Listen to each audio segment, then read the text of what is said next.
There we go. Hopefully all's good and you can hear me. Yes, I know, Miss Morley, 2 minutes late. I know. I do apologise. I was busy sorting things out. I was trying to get the table sorted out.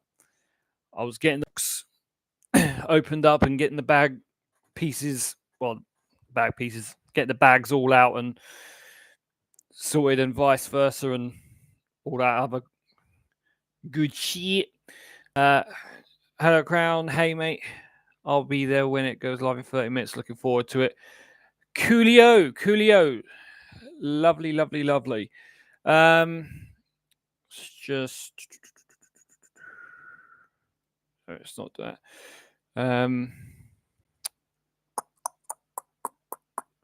Just seeing if.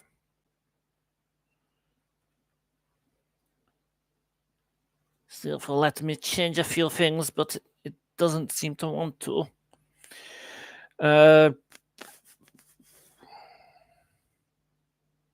Yeah, okay. Yeah, again, apologies for the crappy video quality. It is supposed to be a 1080p webcam, but it is what it is. It's just a pile of crap, but who knows? Maybe if the channel takes off one day, I can afford a fancy camera. But anyway, good evening, one and all, or afternoon or morning, wherever you are in the world. We are live with the second of the Lego Speed Champions builds. Set number, as a Nemi table then. Set number, so set number 2 that I'm doing on the live. But set number 4 that I would have completed, because if you weren't here for the last live I did, I mentioned that I've already done the Ferrari, which was the first set I built, and then the second one I built was the Mercedes with the wife, and then the one I did on the live, a couple of days ago now, I think it was on Sunday when we did it. I built the Haas, which I'll quickly show you. I can't take you all the way there, but you might be able to see if I can hold the camera still enough.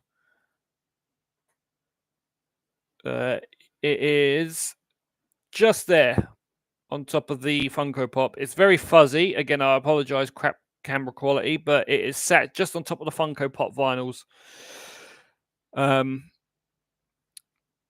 So yeah, and now I've got to try and put this all back in the right place. There we go. So I've got a cup of calcium, always good. I've got some squash in me bottle in case I run out of any calcium. As you can already see, I have already opened up bags 1 and 2. That was only mainly to be ready for this evening. I've got the book open, ready on the instructions, and as you could tell, I sort of went ahead and built the little figurine. Already built the driver, so I wasn't having to worry about faffing around with sorting the driver out. So, in case you don't know what the Alpine one looks like, this is it. Well, this is the box. Anyway, that it came in, the Alpine, 258 pieces.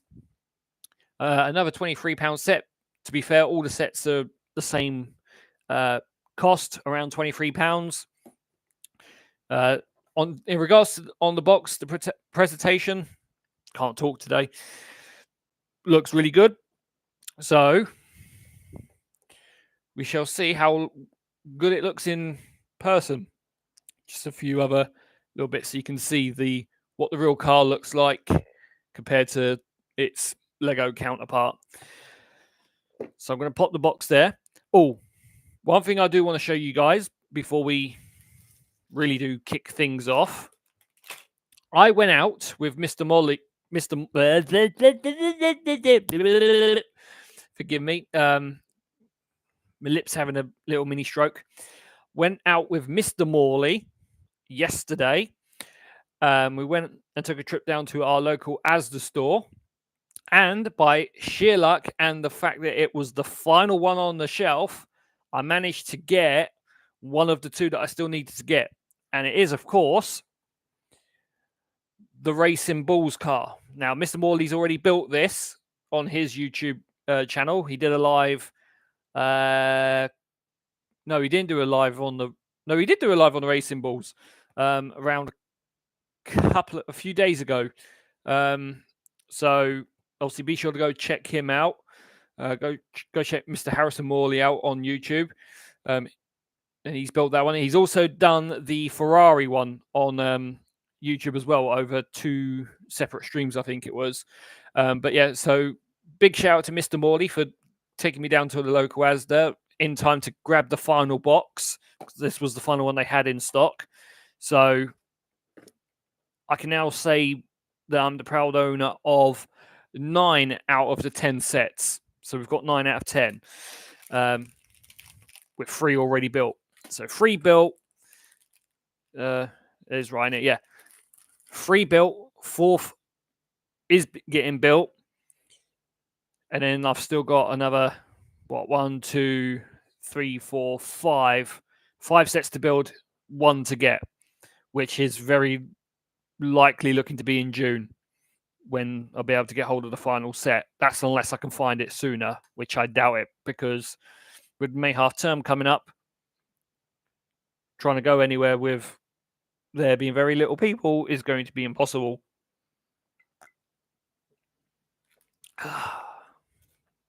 Calcium.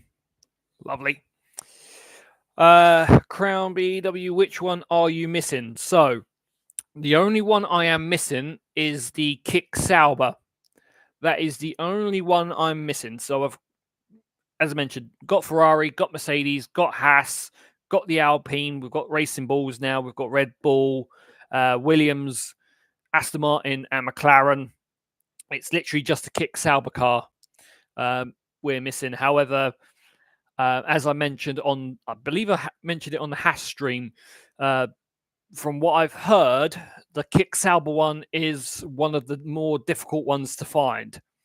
So it won't surprise me if I have to go, if I have to go to Mars and back just to find a Kick Sauber car. But if that's what it takes, that's what we'll do.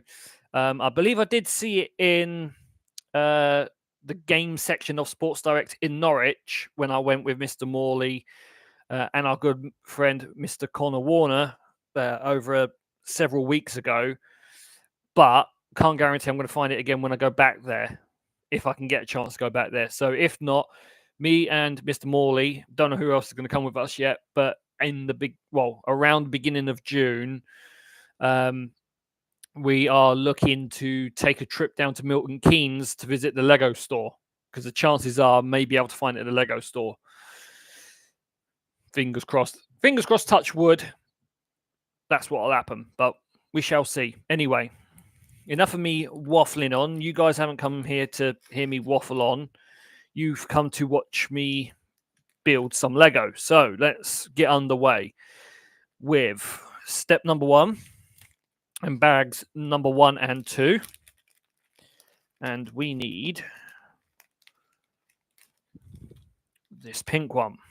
And where are we going with this? We are going in there. Lovely stuff. Step 1 done. Now we need step number 2. And I have a feeling this one's going to be probably in the other bag. It's a bit annoying that they don't sort of have the first few steps in one bag and then the next few steps in another bag. They sort of mishmash them in between 2 different bags. They want you to spend as much time building it as possible, so they sort of jumble them across 2 bags. See? They know what they're doing, Lego. They're clever.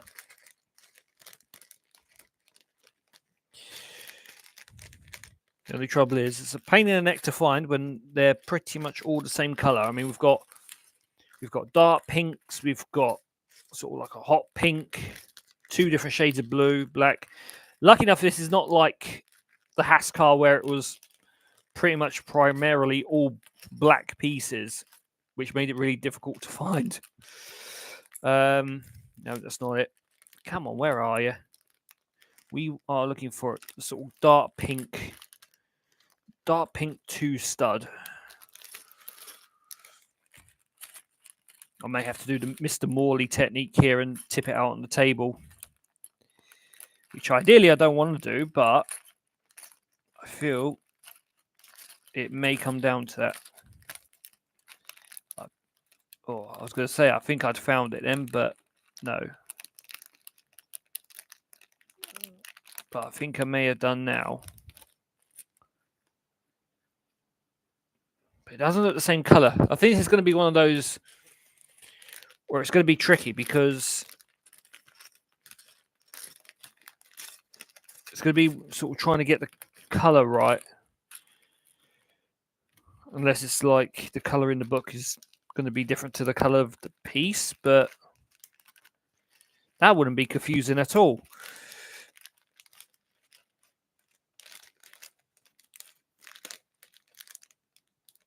Okay, something's telling me that potentially might be the piece, because on the next step it's saying that I need an even darker piece.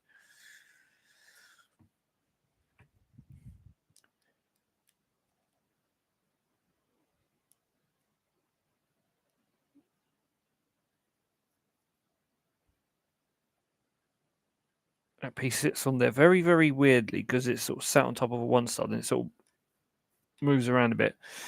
Right.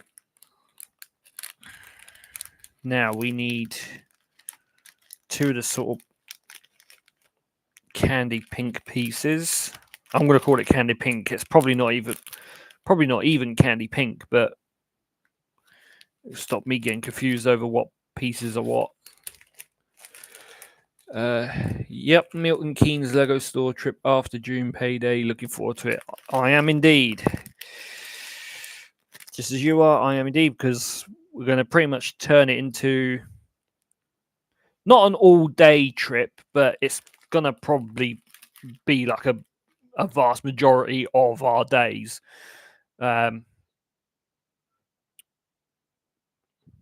Because no point going down to Milton Keynes just for a Lego store. Chances are we'll probably stop off and we'll find somewhere to have some eats, whether it's a Weatherspoons or a Burger King or a KFC or a McDonald's or whatever Milton Keynes has to offer, as long as it's at a reasonable price. But yeah, it's not a case of just down there, grab a bit of Lego and then come back. Definitely gonna be like a sort of little day trip around the world's most expensive car park. Well, it's not it's not like a massive car park, but Milton Keynes is just, yeah, it is a bit bland, just a little bit.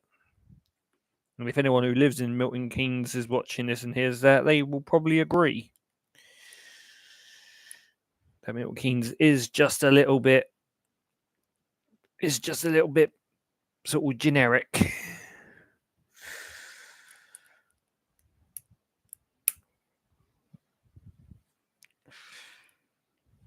Go down there, take a picture outside the stadium, Milton Keynes, and be like, "Oh, we're not going in. We just wanted to take a picture. Take a picture for the stadium cred of, like, we've seen it. We took a picture near it. Do we want to go in it? Not really. Soulless bowl. Right. Number 4, what we're doing, we are now flipping the car, flipping the chassis upside down. We're going that way because, as we're going to be doing with our actual piece, we're going to follow the instructions and follow the orientation to make sure we are following it to the number, to the letter, to the piece, the le resistance. Right, so we want those 2 bits, and then need another one of the dark pink. I mean, I don't know. Could you really call that pink? What do you think, chat? Could you really call that a pink? I mean, if I put it side by side with the little stud, I mean, that is what I would call pink. I mean, obviously on camera, I know it's not really going to look brilliant. I've got a bright white light LED light thing, so the colours are going to look a bit crap. But you think it's more purple? Think it's more purple, Mr. Morley? I would have to agree. It's not sort of, it's not a purple, but it's more of a sort of pink purple, I guess. I guess is the best way to put it. It's just sort of like a pinky purple, pinkish purple.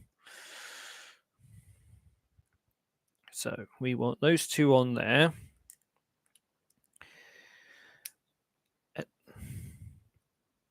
Come on, in you get. There we go. That one in there, and then that one goes in there. Super duper stormtrooper. Right, yo. Turn it into a vlog. Yeah, we could do. Could definitely do that. The hunt for Lego. The Lego vlog. I don't know, something like that. Right, so one of those.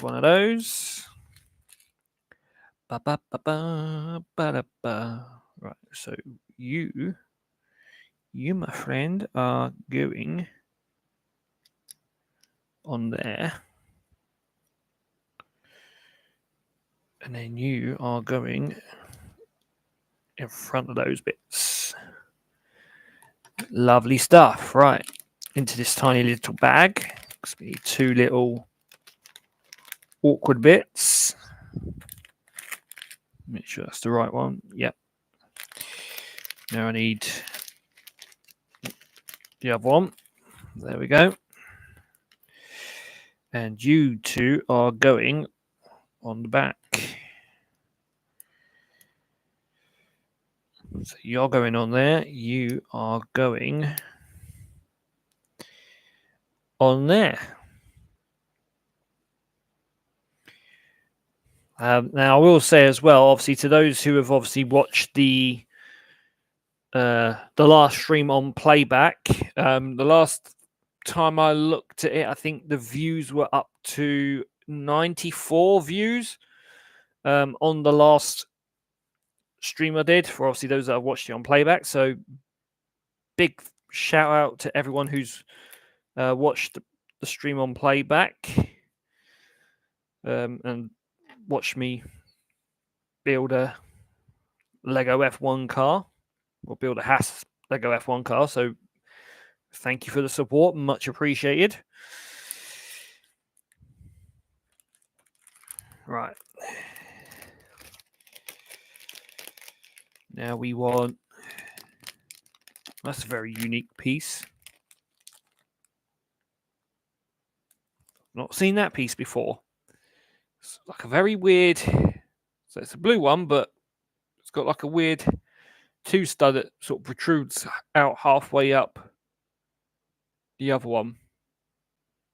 Very, very, very bizarre. Like I said, I do apologize for the camera quality. It is absolutely horrendous, but it is like an old 1080p webcam, so it's not exactly going to be the best thing ever, but sometimes you just have to make do with what you've got. You have to make the best of the tools you have. So we need one of those, and I'll say we need one of those. We need two of them, actually. Question is, where's the other one lurking? There it is. I found it.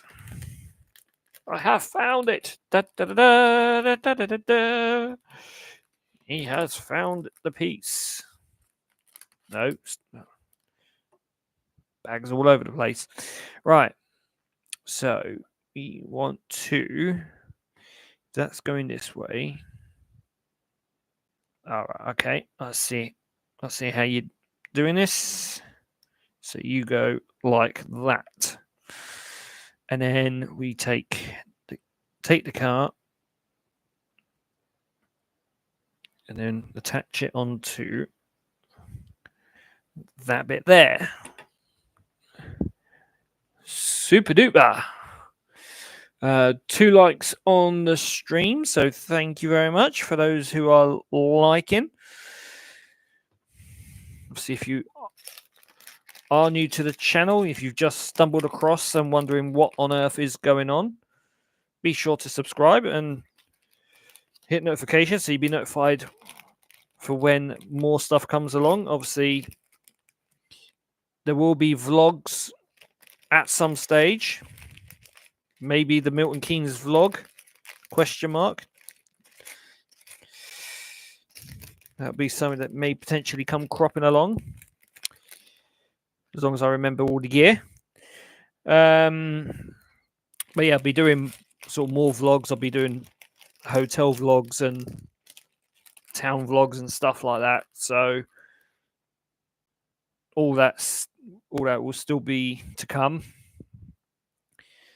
It's like I mentioned on the last stream. So the thing is that all these things, you need money to do. If you've got no money, you can't do anything. Right, and we are going that way. So you go in that way, and then you're basically the same, but the other way around. There we go. 8 steps in. Now to step number 9, and we want a black double axle. There it is, right in the bottom of bag number 1. So we want that little bit. And then we need 2 of the sort of purpley pink pieces that look like they've just come straight from Switzerland because they mistaked it for some Swiss cheese. Right. How are we doing this? I'm guessing that goes in there, and then I'm guessing that one goes like that. Yep, seems legit enough. And this attaches onto the back of the blue.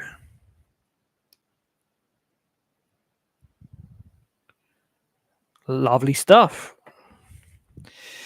Now, step number 10, we need 2 pink right angles and 2 light blue right angles.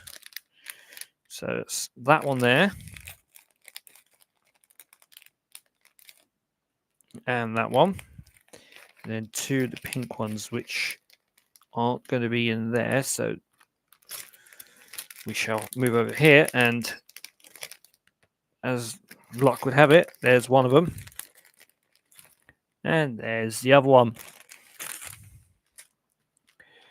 Hello, Mr. Biddle. Good evening to you, fine sir. How are we doing? See if we can drag Mr. Biddle with us to the Lego store. Indeed. Especially as he's going to be waiting a little while for his Back to the Future set.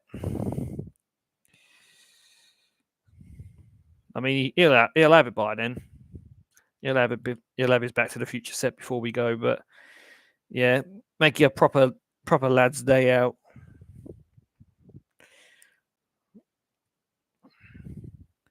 You know, be a good little adventure. At least this time on Mr. Morley's Magical Mystery Tour, we actually know where we're going for once. Does the driver know where he's going? Of course he does, because we're all going to the same destination.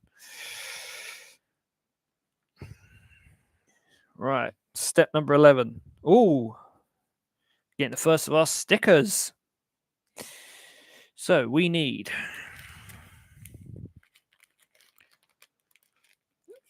one flat, smooth surface.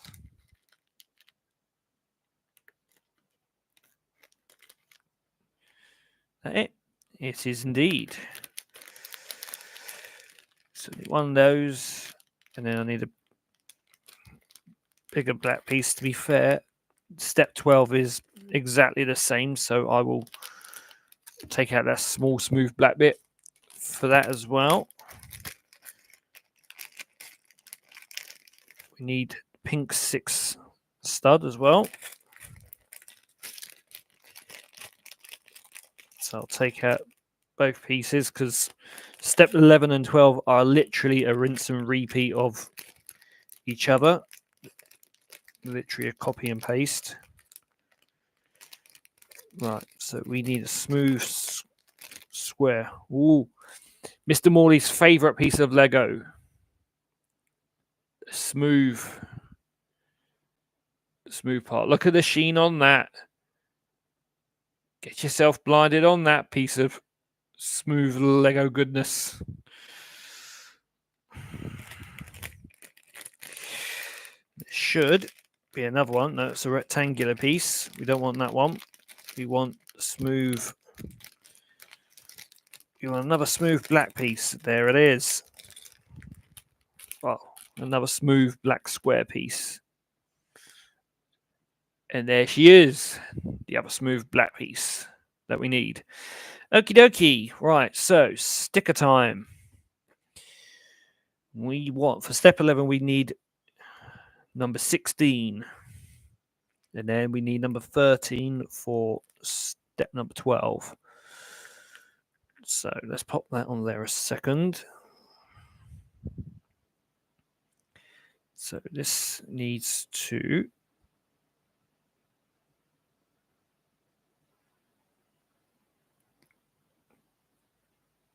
go on there.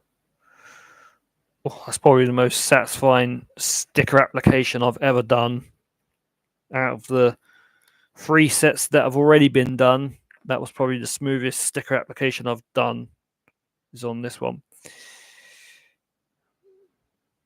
So it's done on that one.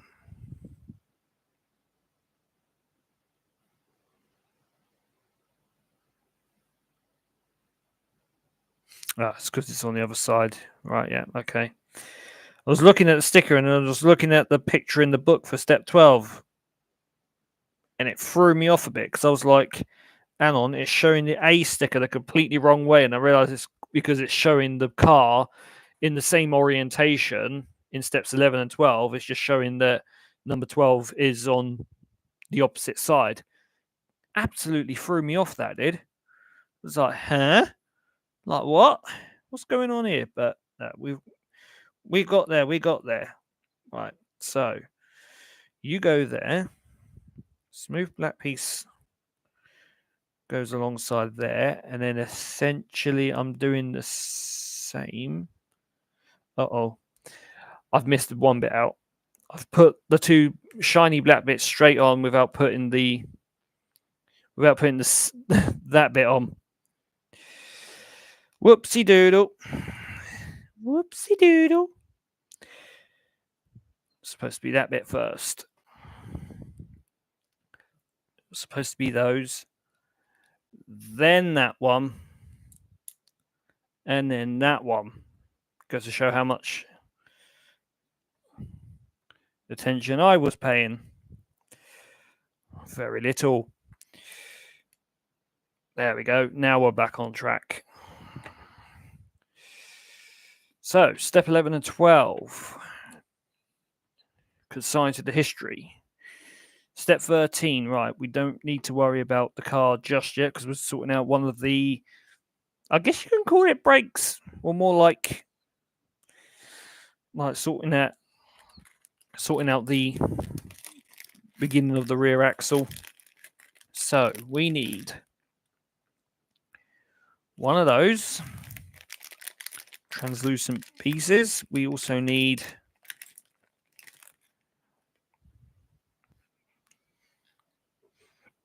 that white one. It wants to stop running away. I just had hiccups then, so excuse me. One black arch piece. We need the black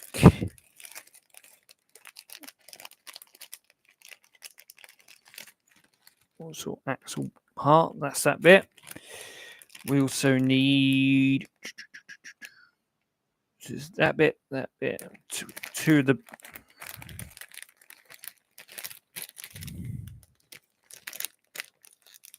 sort of black weird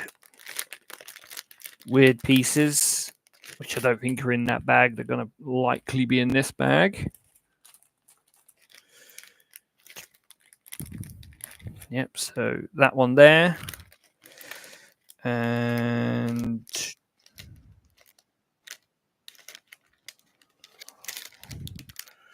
when it stops hiding, that one there. And we also need one of the little grey wheel pieces. I'll say wheel, but the little round piece. Nope, stay up there. Good boy. Right, so we need this piece and this piece. And then that is going through that way.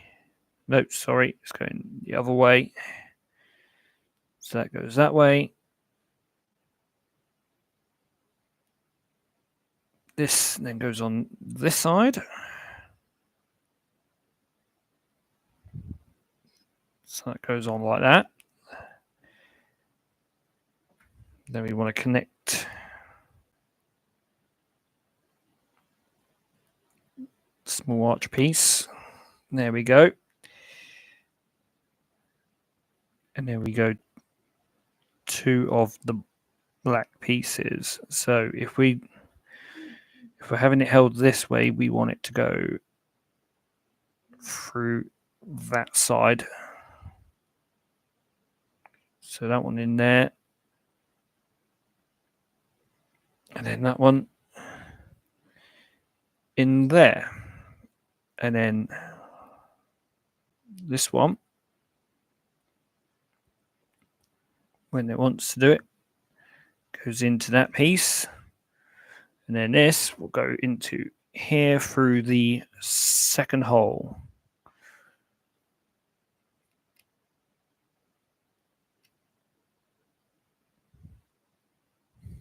So it sits in there loose, so it's not in there tightly, so we have to be careful of that. So when we do move it around, we'll just have to be extra careful.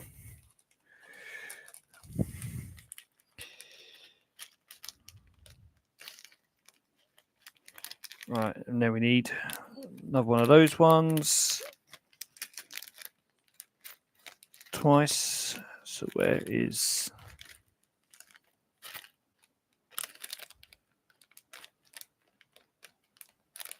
are you? There you are.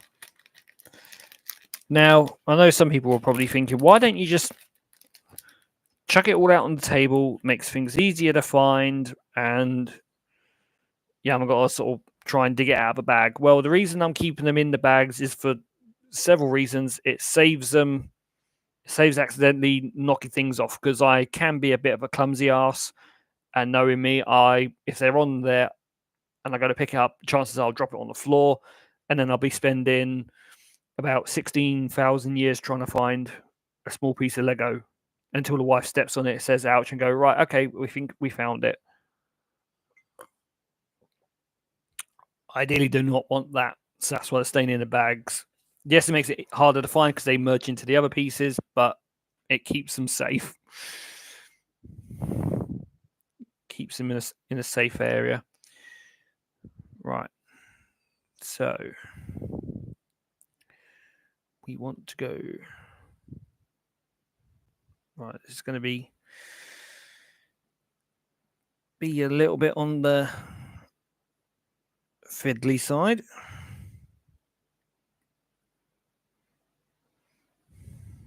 So doing that bit pretty much almost in a reverse way to how we did the first one. We need that one. That plastic piece. That white piece. And then it's the little grey part. Small, round, light grey piece we had. There we are. Magic.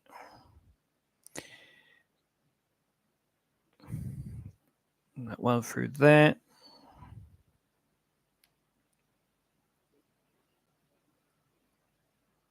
That one goes into there. Let's just straighten that up a bit.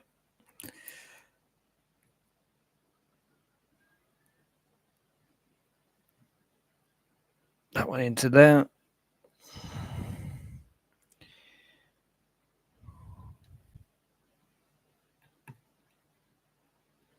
And that one into there. There we are. So that's the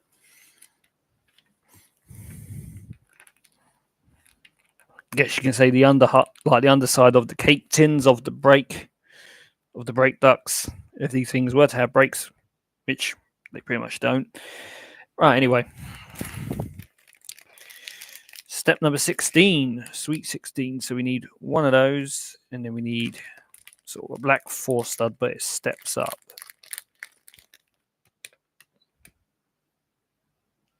Like so. But we need 2 of them. So we need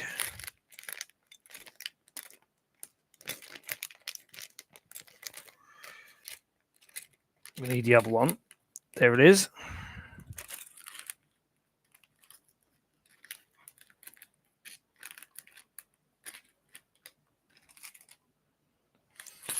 Oh, I'll have whatever the bag's been drinking. Right, so these parts are to go on the back of the car. So 2 black pieces are going right on the back, and they hover over the sides.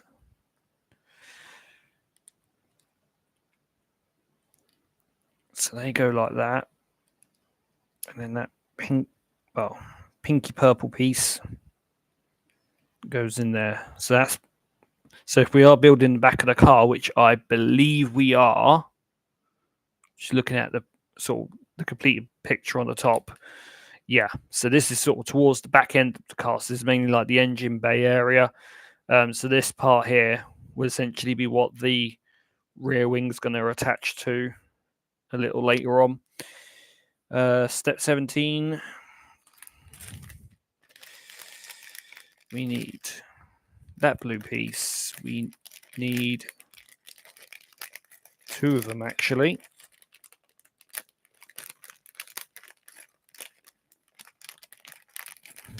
Whilst I can see it, we also need that blue piece.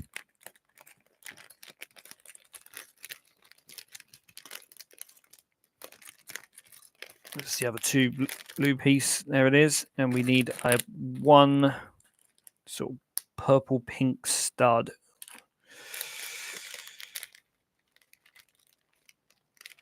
Which is that one there. If you are just joining, a very good evening to you. If you are like me, based in the UK, if you are watching from around the world, then good afternoon or evening to you. Hope everyone is well. So that go in there. I just realised I need 2 of these little sort of pinky purple studs. It's fine. I'll get another one in a mo.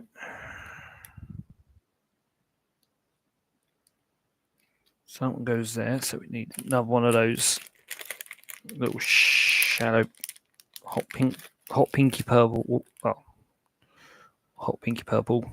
Just pinky purple. Purpley pink. There we are. Beautiful. We're getting there slowly. Okay, step number 18. So we want the car that way. And these 2 bits are going to be sort of going down the sides of the car. Oh, bag one's fallen over and decided to spill a little bit of its guts. So we need 2 of those, and then we need 2 of the other pieces, which I can see are in bag number 1, because it decided to spill 2 pieces out that I didn't need, which is that one and that one. Get the other pieces back in there before they go missing. And we want to go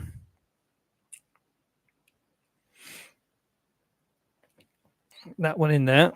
Spin that all around. That goes in there. And then which way are we going? We're going that way up. And we're going in there. So that one goes there. And that one goes on there. Lovely. Absolutely beautiful. Yo, hello, Ryan. That's right. Just finished the gym. Hope you had a good workout. Hope you have had a very, very good workout indeed. Right. We need 10 black pieces. Okay. And they're sort of weirdly shaped. We need those ones. And we need 10 of them. So out of the 258 pieces, this teeny little piece makes up 10 of those pieces. Oh, dear me. So 248 pieces are the other bits various, but 10 of them are these tiny little black ones.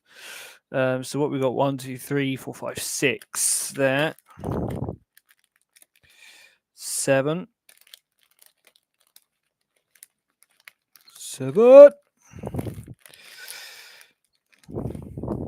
8.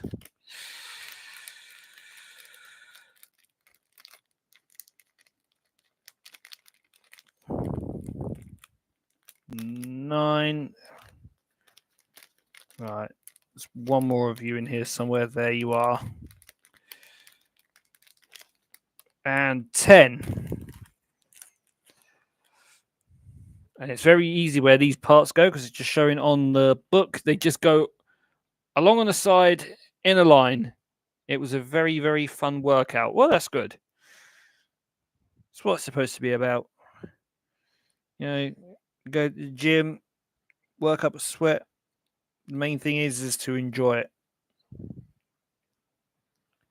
Obviously, it's all well and good to sort of go and keep healthy and keep in shape and stuff like that. But sometimes I feel that some people that go to the gym, they just take it way too seriously. Oh, I've got to be this shape. I've got it's like, no. I mean, whenever I've had the odd chance to go to the gym, I don't go as often as I should. I should go more often, but whenever I've got the odd chance to go, or just simply when I can be bothered to go, I'm not in there for hours on end just thinking that, I've got to be, I've got to get my physique to be like freaking Arnold Schwarzenegger when he was in his prime. Like, no, hell no. I just go just to mainly try and sort of keep on top of things, especially with my current health issues with my knee and essentially now my hip on my left side. You just go and just try and keep them in as good a nick as I can, because I know that at some point, with the way my legs are going, I'll lose the ability to walk and then lose the independence that you get from walking and stuff. And I don't really want to be a burden on my daughter when I'm in my mid 40s, early 50s, being like, unable to walk anywhere. So, yeah, definitely need to go more. But to be fair, I get good exercise when I go out and walk places and stuff like that. So, and I have a feeling me and Harrison are going to be doing a lot of walking around Milton Keynes when we get there. When we do plan to go in June. So, it's not like I'm not going to be going to Milton Keynes for a workout. We'll still be going there for a workout. Good old walk. Anyway, it's 2 of those. We need a smooth pink piece in this one. Some very much do. A lot of people stare. It's annoying. Like, let me work out in peace. Exactly. That's the one thing I hate about gyms. Is like you sort of go and then people look at you as if like you've never been to a fucking gym before, that's what can be off-putting. Is people look at you like that person should be in the gym. Look at the fucking state of them. Like you think like yeah, you weren't exactly fucking like a good look at yourself when you first rocked up to a gym. You've clearly been going more often than me and shit. But yeah, some people in gyms are just way too fucking judgmental, which just can be very, very off-putting. I mean, don't get me wrong. If my house was bigger and I had the space in my house, like for sure, I'd get a freaking home gym and just work at home. But unfortunately, I don't have the space at home to have a home gym, because then I'd be able to exercise when I want, whenever I want, and I haven't got to worry about paying stupid fucking gym membership fees and all that other shit. Be able to do it when I want, whenever I want, in the comfort of my own home, without people looking at me, looking down at me with righteous condemnation or some fucking shit like that. Like I'm just the son of the devil that's just walked in and just pissed on everyone's parade or something. To be fair, walking is really good for mobility. Yeah, it is. I mean, to be fair, like with with both my jobs, I'm pretty much on my feet most of the day anyway. One doesn't require as much walking, but the other one is a lot of back and forth. So, yeah, it's sort of good. I mean, I do have a knee support for my left knee anyway, in case it gets a little like weak or puts up a bit of suffering. But I mean, I've had arthritis in my left knee since the age of 18, and I'm like coming up for 34 in a couple of months. So I've put up with it long enough that sometimes you just have to sort of grit your teeth and just bear the brunt and just get on with it. But sometimes it's good to get sort of days off to be able to recharge. There's nothing wrong with being able to sit at home a couple of days just to rest and recharge, because that is probably just as important as getting the workouts in, getting the walking in, getting steps in, getting the miles, whatever it may be. But the rest is just as important, because if you don't get enough rest, then you're just gonna do yourself more harm than good, to be fair.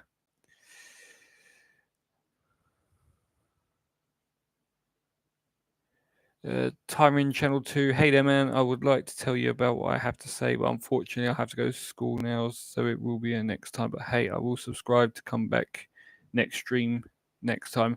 No worries, mate. Thank you for stopping by anyway. Appreciate it. We'll subscribe, so thank you very much for subscribing. If you have done, massively appreciated.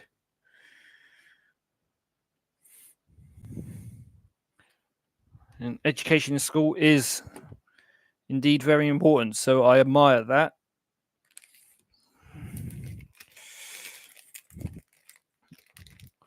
The amount of messages I've got from my daughter talking about how nervous she is doing her exam finals all this month. And I just told her to just stay calm, breathe. It'll all be okay. Don't overthink things. Don't rush. Most exams, you get plenty of time. So, don't feel like you've got to do it in 25 minutes, half hour, 45 minutes. Use all the time. Use all of the time you get in the exam. Read every question properly. answer every question as best as you can to the best of your knowledge, and you'll be absolutely fine. So yeah, so to anyone who is sort of going through their exam finals and stuff like that, best of luck to everyone. Obviously, I know it'd be different all around the world. Some will start their exams earlier than others, especially if you're in your final years of school. I've still got my knee support on and my hand support. I do 3 days in the gym and then 2 days off. I use all the allocated time when I did my GCSE. Yeah. Yeah. I mean, to be fair, I kind of flunked at school. There was only really one subject I sort of did really well in. The others, I just winged them, and then turned out I didn't do so well. But yeah. But I mean, that's the part of me being a father is making my daughter learn from my mistakes. Make sure that my daughter doesn't make the same mistakes I did when I was in school and stuff like that. So, and I mean, my daughter, she, for her age, she's got her head screwed on. She has her head screwed on. She knows what priorities to put first. She's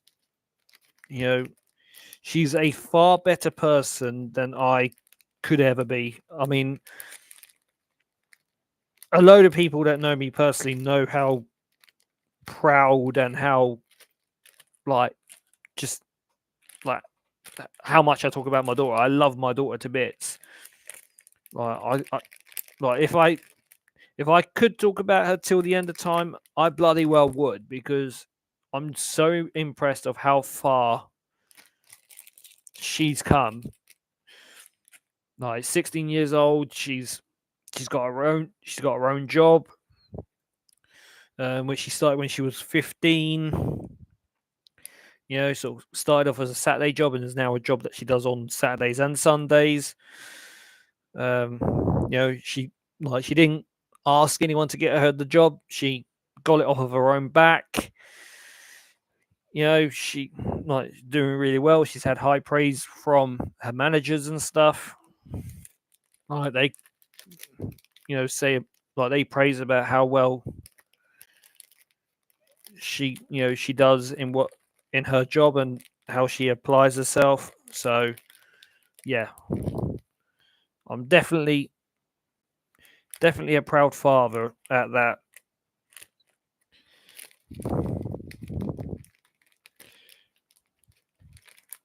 The only thing she lets me down in is that she's an Aston Martin F1 fan and not a Ferrari fan. So that's the only bit. It's the only bit I'm disappointed on. It's the only bit I'm disappointed on. But I mean, if she likes Aston Martin, then she likes Aston Martin. I'm not gonna be like one of these dads that like, oh, you've got to support the team that I support, or you've got to support the driver that I support and stuff like that. No, of course not. She's old enough to pick for herself what team she wants to support and what driver she wants to support. No, it's not for me to tell her. I mean, she's not a big fan of football, but she likes motor racing. And I wasn't even the one that pushed her into motor racing. She just enjoys motor racing off her own back. I mean, hell, when I even have her down for visits and stuff, she even asks me to set up my sim rig for her so she can play a bit of Formula One. And I'm like, okay, yeah, go for it. Why not? Why not go for it? And she'll happily sit on my rig and sit on my sim rig and bang out a few laps around Silverstone or something in her Aston Martin. She don't do the proper races. She'll jump into time trial, the time trial on the Formula One games.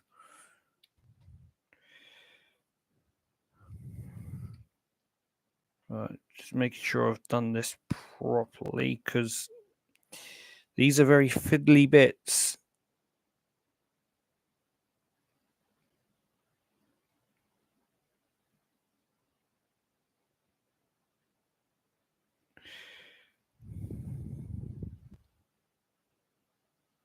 Right, you're wobbling like a bad tooth. I need you to sit in there and not move. There we are. I think we got it. Make sure it is the right way around. They are fantastic. Fandabidozy. Right. 2 black shiny pieces at right angles. There's one. There's 2. So I think we're coming towards the end of bags 1 and 2. How many steps have we got left? So we've got 1, 2, 3, 4, 5, 6, 7, 8, 9. About 9 more. About 9 more steps, and then we will be into bags number 3 and 4. So that's got to go in that way. That one has got to go in the other way.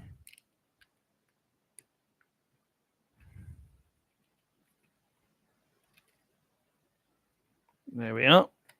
Okie dokie. Right, so we now need 2 of the little claw studs and 2 singular studs. Now, that's one of the locky studs. There's one of the claw ones. The claw.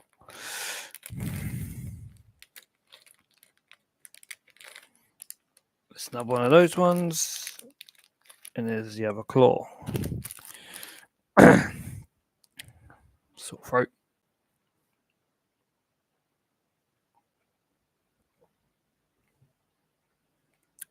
Show us the desk setup. What do you mean in regards to the PC? Like the PC desk setup? Because if that's the case, I'm not going to be able to do it with the webcam because the wire from the webcam is extremely short. Right, okay. Don't know if it might be able to do it. I don't know.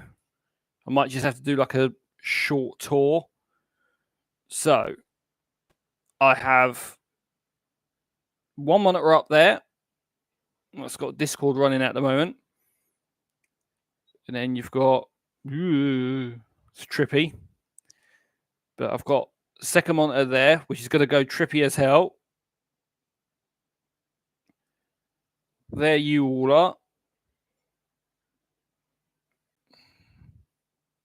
There's everybody's chats so far. Obviously, you've got a Marvel desk light there. There's my phone, little snack tin. Got the ring light there. Obviously, you guys have been sat up here near my watching my controller for soundbar, mouse, keyboard, controller. Xbox is hiding behind there. Spare controller, which is hooked up to the PC. My sort of safety deposit box for all me little bits and pieces. The PC itself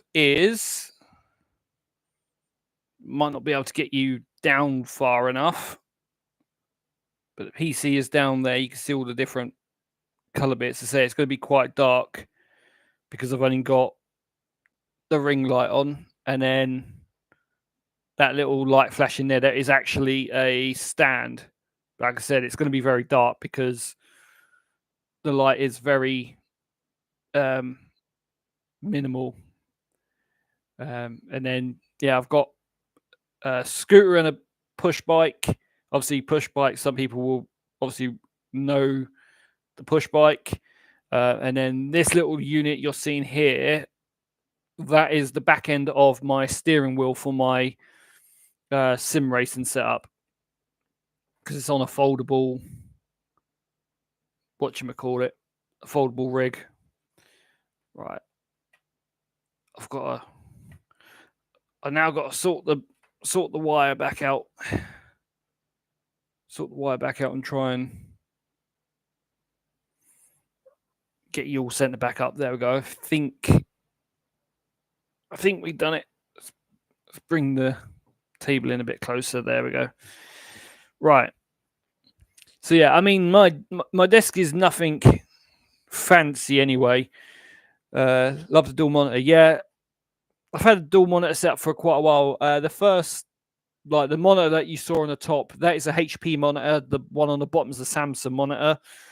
The plan in the future is to eventually, where the second monitor is actually on the wall behind it, is to put a wall bracket up and put a smart TV there. So instead of having two monitors on a stand, obviously attached to the desk, is to have smart TV up on the wall and then one singular monitor on the desk itself.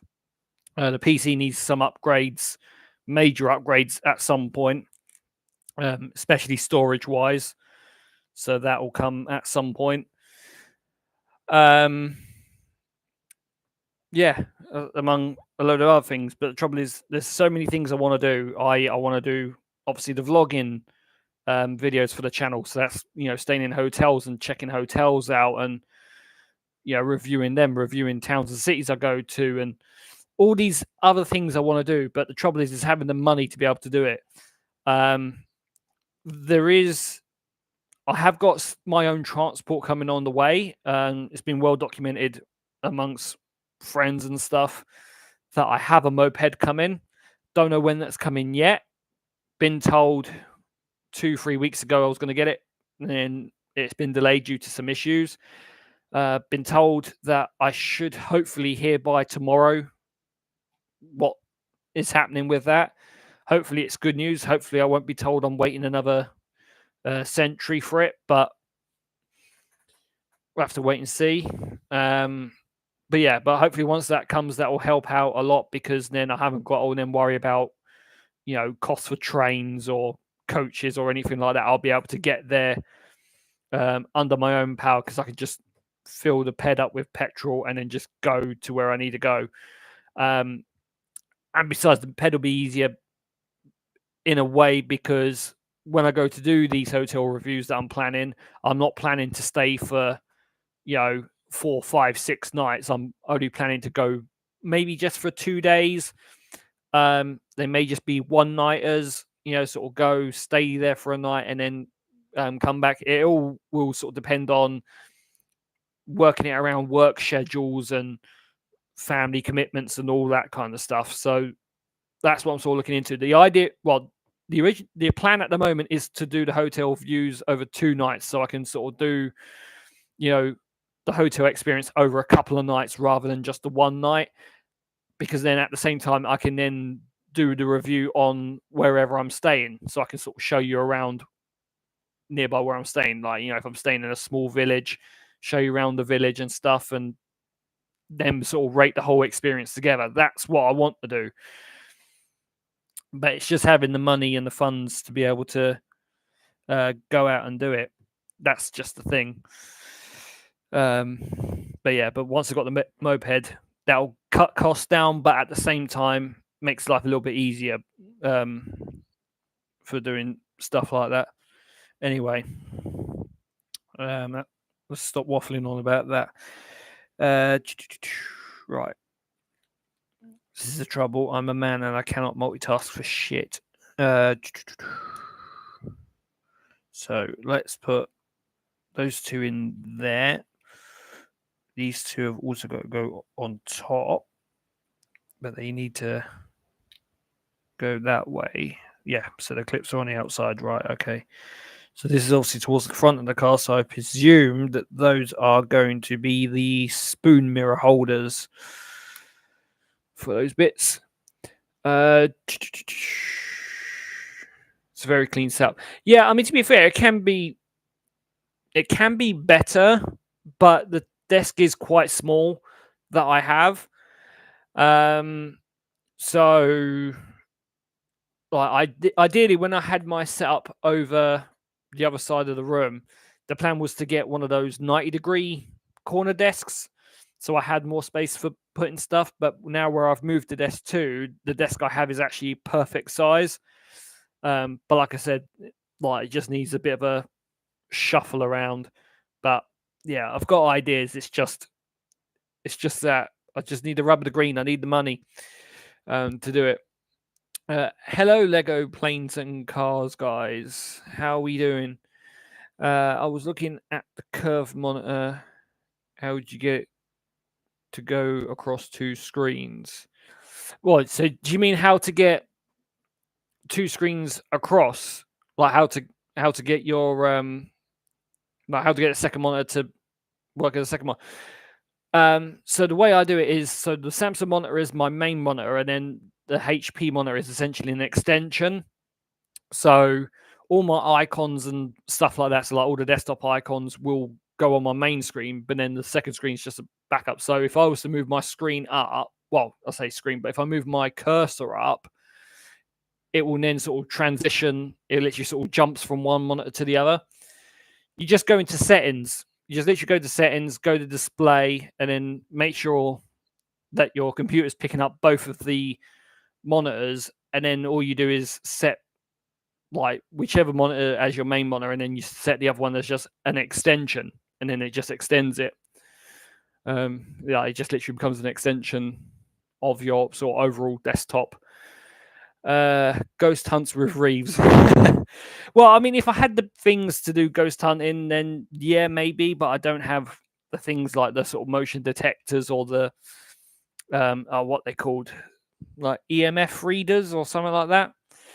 I don't have anything like that, and they are very expensive bits of kit. So yeah, I don't think I'll be doing them anytime soon. But if there is anyone on YouTube that already has that kind of kit and wants to invite me out to like do a ghost hunt, a ghost hunt vlog or something like that, and then obviously hit me up. My details are on YouTube to get in contact. Yeah, and we'll talk. And if I can be able to get there, and it's not going to make me donate a liver and a kidney to pay for like the travel to get there, and then yeah, I'll do it. But yeah, we'll see. Lego Planes and Cars guys, good to hear. As in you've got Discord on one and stream going on another. Yeah, so how I do that is when I open up Discord, originally it would go onto my main monitor. All I would do is just drag, like click the sort of, like, I guess you can say the top bar of Discord, just click hold of it, like click and hold, drag it up onto the second monitor, and then let go, and then it would obviously put itself on the second monitor, and then it stays there. So if I was to close Discord down, if I go to then reopen the application, even if I click it on the main monitor, it will pop it up on the second monitor. So that's how it does it. So that's how I've got like Discord on the other side compared to the side it's on. But yeah, I mean, it is pretty simple. Like once you know what you're doing, it's pretty simple. But yeah, I mean, to be fair, for me, it took a little while to figure it out before I sort of got the gist of it. Right. I just picked up bag one. I don't even know what bits I need yet. So we're on number 27. And we need stickers 14 and then sticker 15 for step 28, which are both a copy and paste of one another.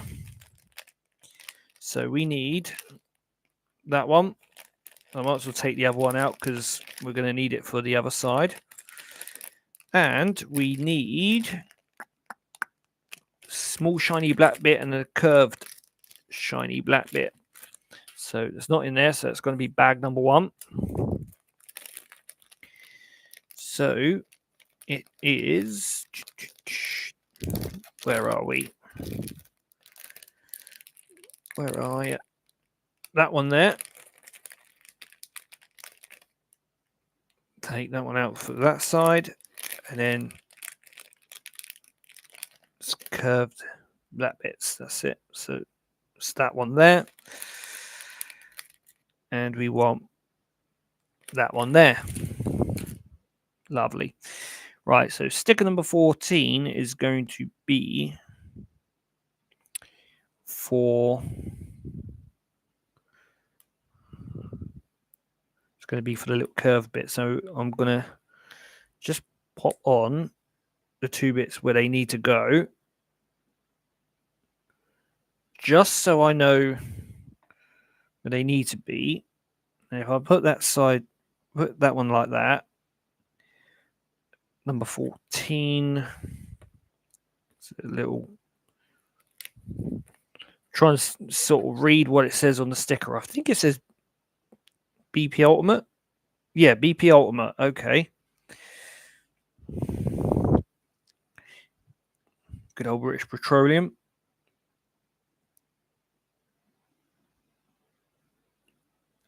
I know there's going to be proper Lego enthusiasts that are probably going to be screaming at me and saying, why aren't you using tweezers to sort of pick up and apply the stickers? But, you know, I'm not a hardcore enthusiast and I prefer to do it with me fingers. I'm not one of these, I'm not too overly fussed if the stickers are a little bit at an angle and not like on completely like, you know, symmetrical to how it should be. Like I'm not overly fussed. It's not gonna, you know, it's not gonna cause the end of the world to happen if I've got a sticker just a little bit off skew a bit.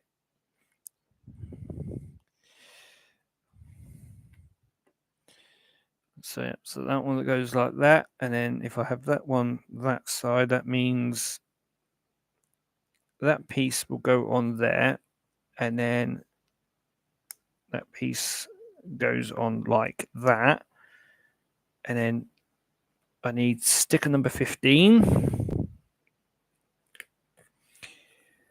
and you need to go this way round.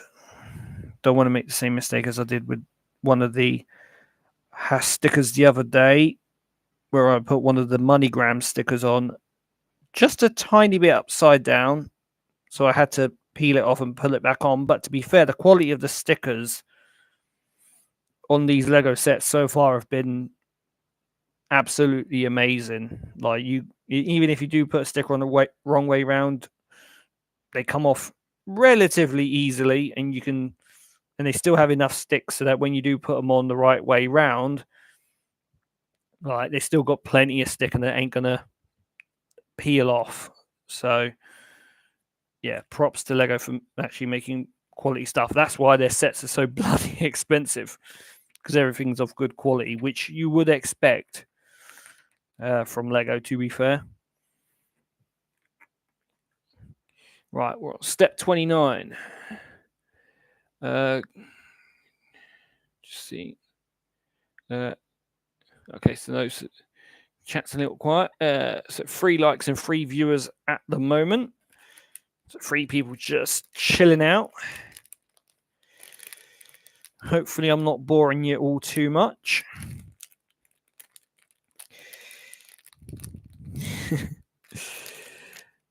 So 2 of those, and we need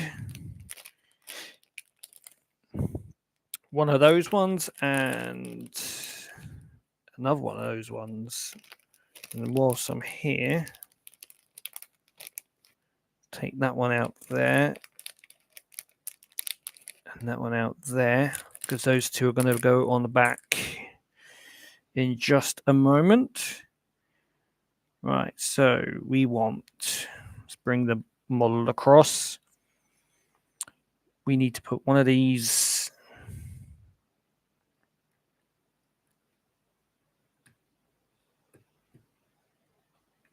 in that way, which means that one goes in that way. So that will presumably be the hold for the halo when we do the halo later on.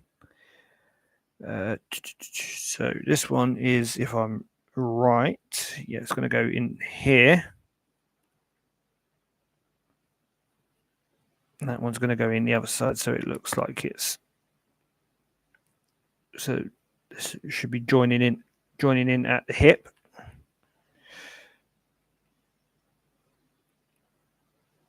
Yep, there we go. Lovely. And then the two little claw bits. That one goes there.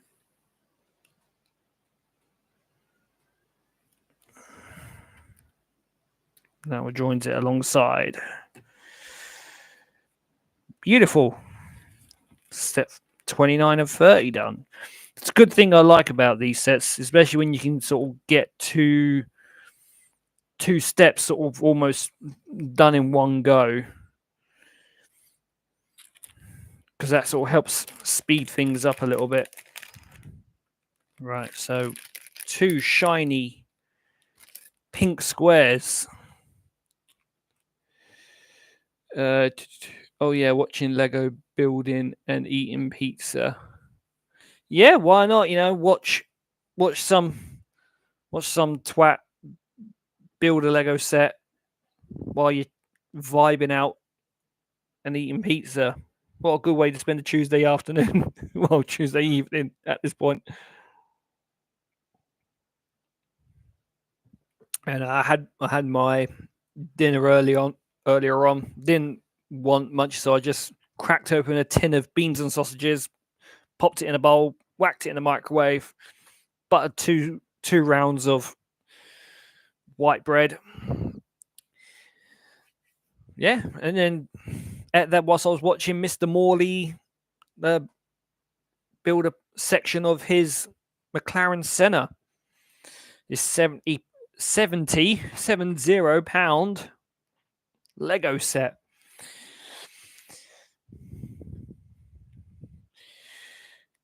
All right. We want stickers 3 and 5. So let's start with sticker 3.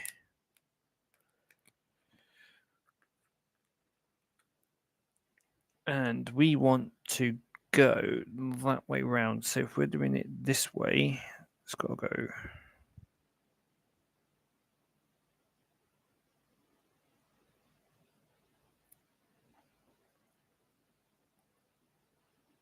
on that way round. And then number 5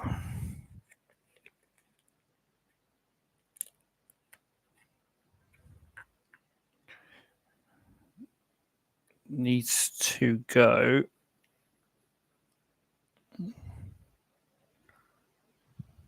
this way round.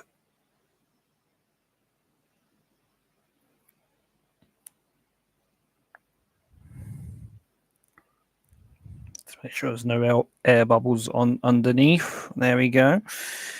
Right, okay, so sticker number 3 goes on, bring it around here, goes on this side.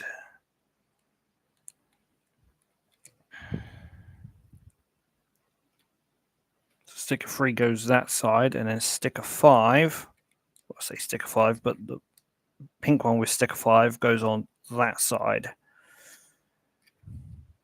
So they're both the blues are sort of facing towards the center of the car. Beautiful, beautifully done.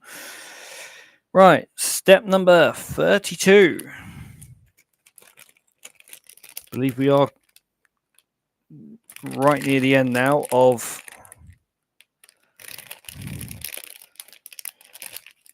bags 1 and 2. Because there's not many pieces left. There's only like 3 bits left in bag 2, and that's the spanner, the minifigure's hair, and one odd 2 stud in pink. So the light blue piece goes on there. The big black piece goes behind it onto there, and then the blue bits go on either side up to the claw. Up to the claw.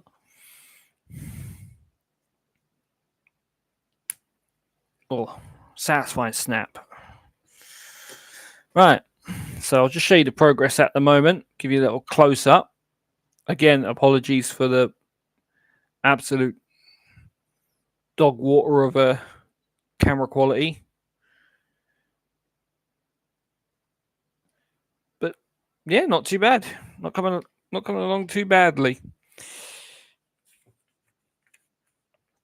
So step 33, 34. So yep. So we're now on to the final two stages for bags 1 and 2. So I think most of the pieces are going to now come out of bag number 1. So we need that one there, that one, and that one, and that's 33. And then 34, we need that 2-piece. So in bag 2 is now just the hair and the wrench. We also need the black 2-bit. Nearly dropped it on the floor. Lucky enough that landed on my lap. And the steering wheel. There's a few little spare bits in that one. So we want to put this flat pinky purple bit in there, and then the two pink ones go on in front of it, and then the steering wheel attaches to one of the pinks like so. The 2 pink goes there, and then the steering wheel goes on there.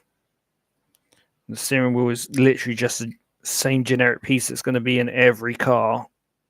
So I've looked at the detailing on the steering wheel, and it's like, especially in regards to the first 3 sets I've done, and they're all the same. And this one's exactly the same. So yeah, I think all 10 sets have got like the same sort of generic design on the steering wheel. I guess that's obviously just to keep costs down, so they're not doing different sort of print designs on the steering wheel. Okay, so that is bag number 1 and bag number 2 done. As you can see, very little pieces. You've got the spanner and the hair in that one, and then just a few little extra spare bits and bobs in that one.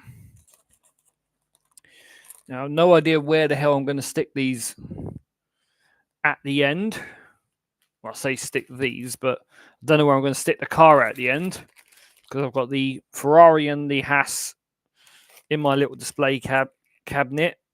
The Mercedes is currently sat on top of 2 speakers in the living room, which really itches me a bit, because knowing it's out exposed, getting dust on it, whereas the other 2 are shut behind the door in a cabinet that I keep as dust free as I can, because I'm sad. But I am waiting on an acrylic display case to come, which I ordered I think I ordered it about a week and a half ago. And I'm still waiting for that to come, because that is coming from China.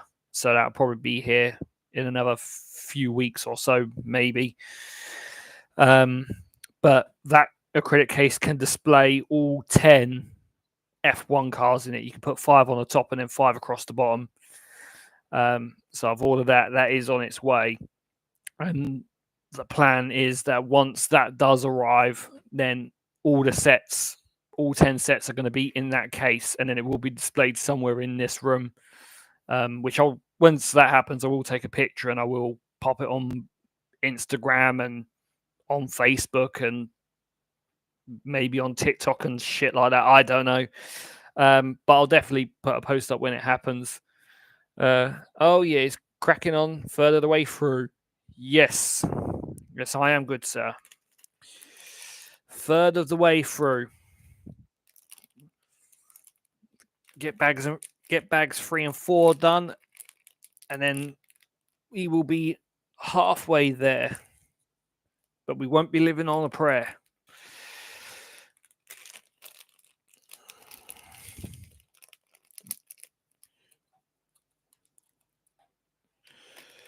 So, bags 3 and 4 have now been opened. Don't want to make sure my litter's on. Make sure my litter is somewhere where it can be easily collected and put in the bin at the end. So I don't want to be a litter bug. Rightio.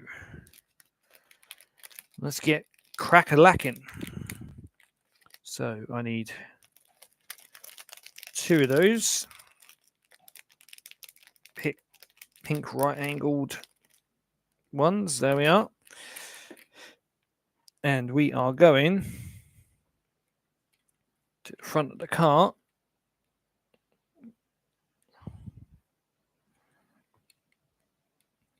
We're going in underneath. Beautiful. 35 done. Number 36. Need, again, the pink flat piece. And let's go in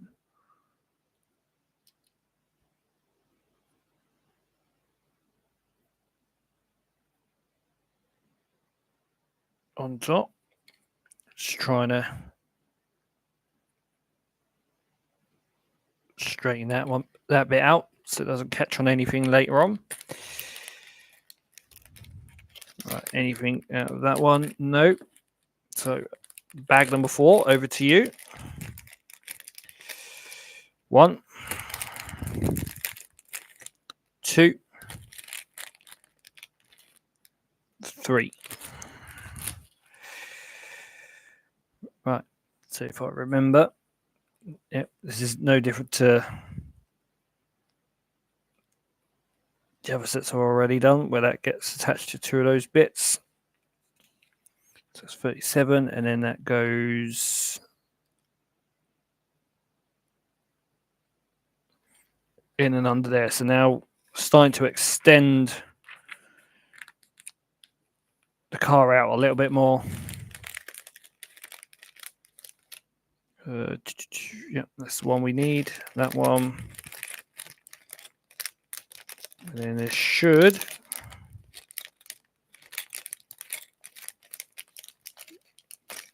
be another one of those. Looking in this sea of black. This is like the most black pieces I've come across so far on this build. There we go. There's the other one.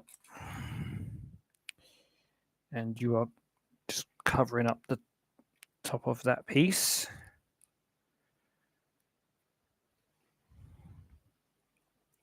So you go around that way, you go around that way. That's that one done. 39. It's like a little wedge piece.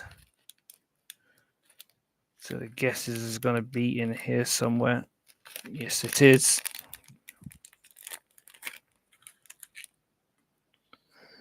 So teeny tiny little wedge. And we need sticker number 19.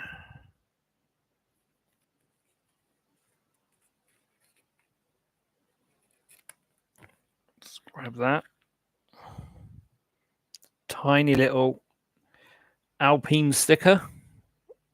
You might be able to see it, you might not. Again, apologies for the poor camera. It's going to be really fuzzy, unfortunately.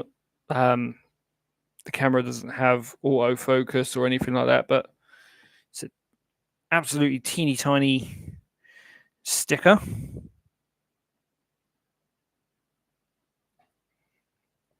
I mean, to be fair, I think my phone may have better camera quality than my than what my webcam is. I might have to do that the next time around. Is if I do a YouTube live next time around, I might have to stream it off my phone. stream it off the phone just so you guys have got better camera quality. But then the trouble is I wouldn't be able to angle the camera anywhere near as good.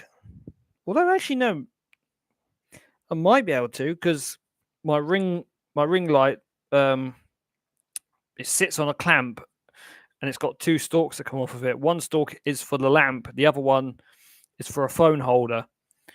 So, I mean, it could work. I mean, it's not exact. My phone's quite heavy, and that phone holder stalk bit isn't exactly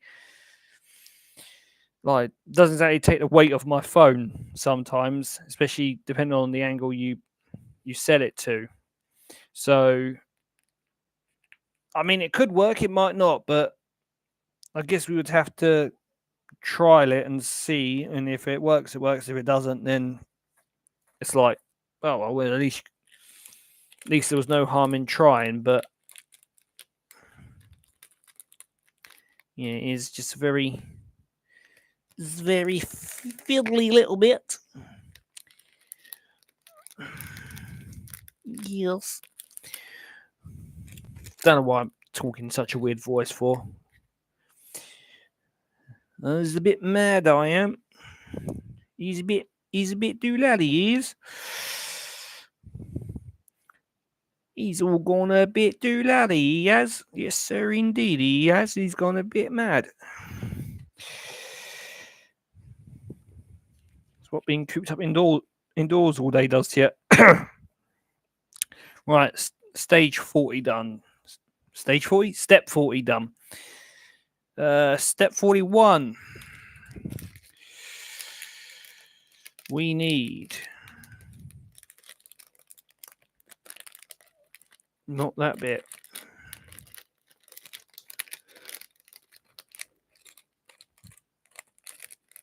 Come on, where are you? Where are you? I think that's the bit. Is that the bit? It is indeed. We have found it.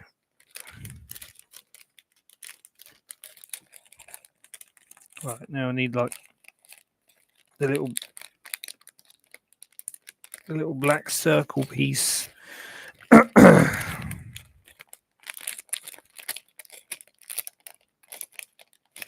it's not in that bag, so chances are it's in here, and as if by magic, it was staring me in the face inside of bag number 3. Now, question is I need the piece that absolutely bugged Harrison on the Ferrari set. Don't think he had it on the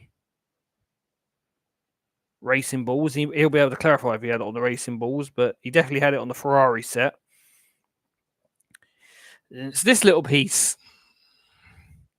The part that Harrison absolutely hates, the dreaded semicircle piece. Because, oh yes, you've guessed it, it needs a sticker. Sticker number 20.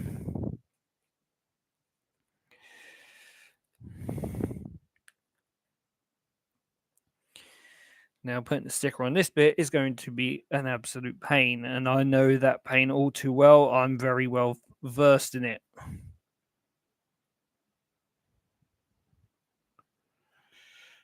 There we go. That is now on. Absolute pucker. Right. So pop that bit on there, because then this bit,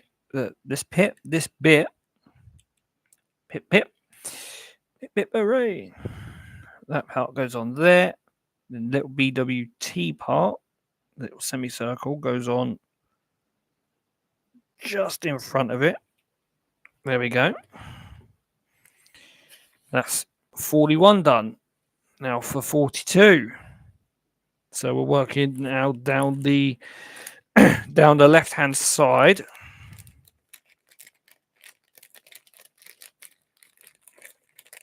So we need a piece that's triangular part. That's that one. We also need a flat black piece, which is that one. And then these are going to go on upside down. Somehow. So. Aha, right, okay, I see. So it's connected to the first two.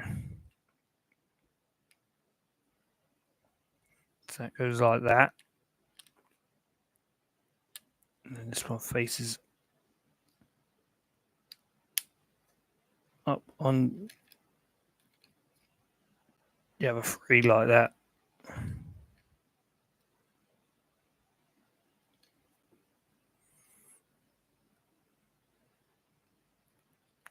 Absolutely awesome. So that's the left-hand side of the floor done. Oh, seeing hearts absolutely popping off. Thank you for the love. Appreciate it. Leighton Orient to win the championship next season. Ipswich to be relegated to League One.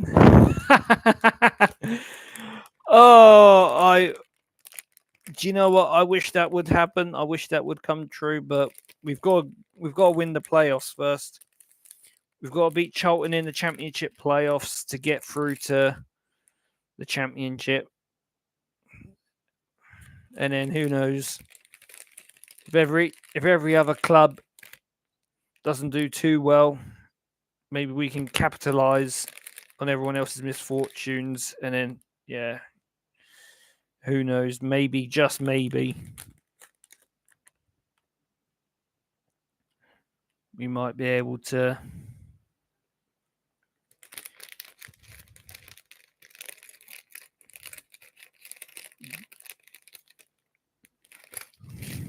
win the championship. But Luton did it. But the trouble is, Luton have more money than Leighton Orient do. That's the only issue. Luton have more money than Orient do, so they were able to do it. We just unfortunately don't have that same kind of resources. Yeah, okay, we've recently had a £18 million takeover done, but still doesn't scream we're going to win the league. I mean, if we do it, we do it. If we don't, But like I said, we've got to beat Charlton in the. We have to beat Charlton in the championship playoff final first. Right, no, that's not that bit. This is not the right orientation. Speaking about things orient. No, even you don't go on the right way round. So where's your part that's supposed to go with you then? That's probably this bit. Yep, there we go. You need to go that way. So I need number 12 and 22. So it's these two on this side. So like the Haas, this is going to have a gap in between the two stickers, because instead of being one uniform sticker across two pieces, it's doing it as two separate stickers across two separate pieces, which is slightly annoying, but unfortunately, that's just the way they've done it. But I will try and line them up as close as I can to try and keep the gap as minimalistic as possible. So that's how it's come out as. Like I said, there's nothing I can do about that gap in the middle there. Because, again, apologies, you're not really going to see it, but on the stickers, how they've printed them on the stickers, that little blue area there, that is actually the center part. Yeah, that is the center part of the W. And that's actually on the sheet itself, because the two sticker parts were completely separate. So they've obviously printed it across all the sections, across both sections, but then the cutout parts for the stickers are actually at a point where it breaks the W into two. So it's not exactly sort of BW to its T, it's more sort of like BVVT. But it is what it is. So yeah, there's there's not exactly much that can be done about that, unfortunately. Right. Now we need to put you onto here. I believe that you go on there.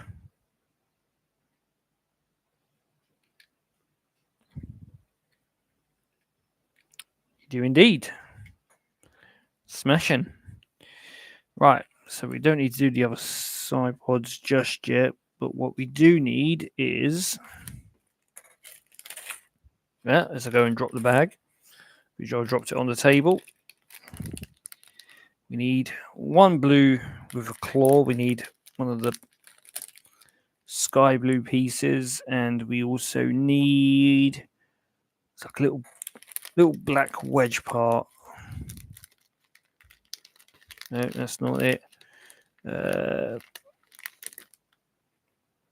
Is that a bit? That is the bit. It's got a weird texture to this one. It's not sort of shiny. It's sort of glossy on some areas, but there's like one area which is, yeah,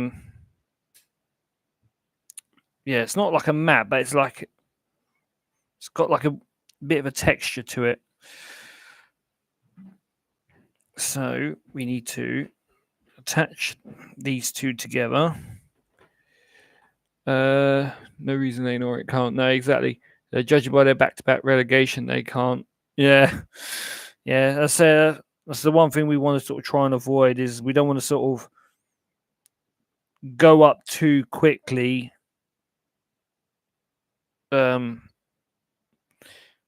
Because yeah, as you've seen with Luton, like going up too quickly results in pretty much coming straight back down pretty quickly. And we don't really want to come down that quick. So with this is going on one of the grey parts. How far across it?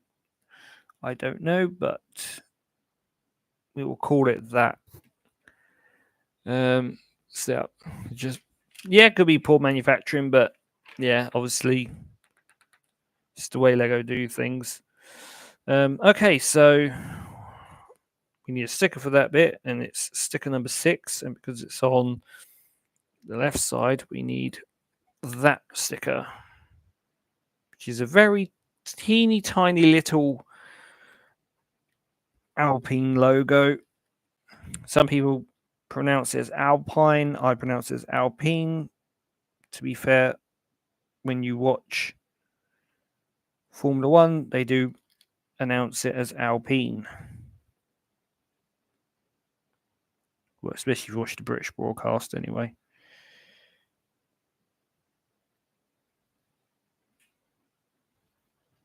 Right. That's probably the most trickiest sticker of all because it's a smaller sticker than what the BWT sticker is. And it goes on such a very, very, very small area. And if you've got big fingers like I have, that was lucky. That jumped out of the bag and lucky enough stayed in the crease of the book. If that hadn't, that would have disappeared and would have probably said goodbye Vienna to that part. 4 likes on the stream, so thank you very much. Keep the likes coming, appreciate it. Right, so what part do we need? We don't want that one. That one's the opposite side. So obviously we're starting on the engine cover. Yeah, so that's the right part. So I'll keep those 3 bits out. And lucky enough, they're quite big bits anyway, so they can stay over there. Okay, so we need to put the blue one into there. We need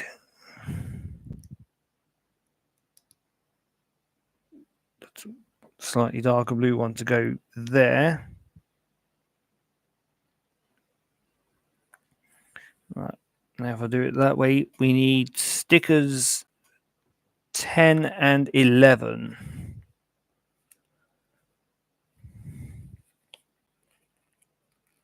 So there's sticker number 10.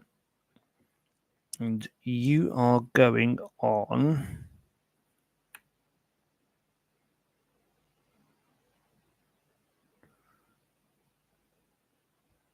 I had to look at sticker and I was thinking to myself, and on the sticker's the other way to the bit I'm doing, but then I've realised it's because in the book it's showing the stickers as upside down.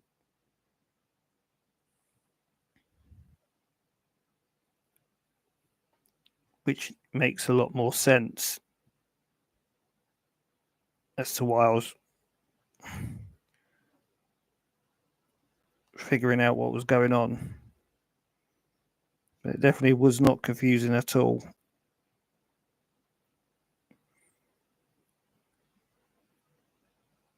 Now, these stickers are pretty fiddly because they sort of taper down to a point. On most of the other sets, in regards to their engine cover decal bits, they're usually like they're sort of printed on. Especially for being these like weird shapes, but for some reason with the Alpine they haven't done that. They've made them as stickers, which means it's going to be an absolute pain in the arse.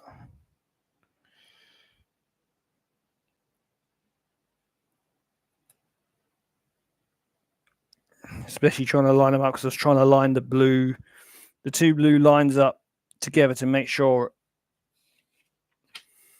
well, to make sure that they were as close to each other as they should be. And now that part goes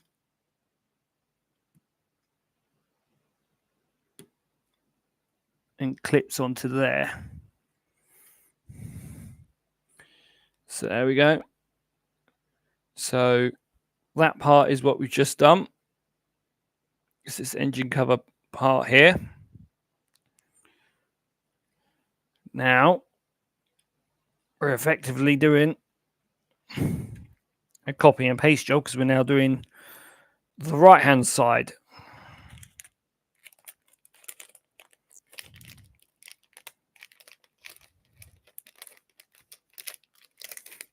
So if you're thinking, hang on a minute,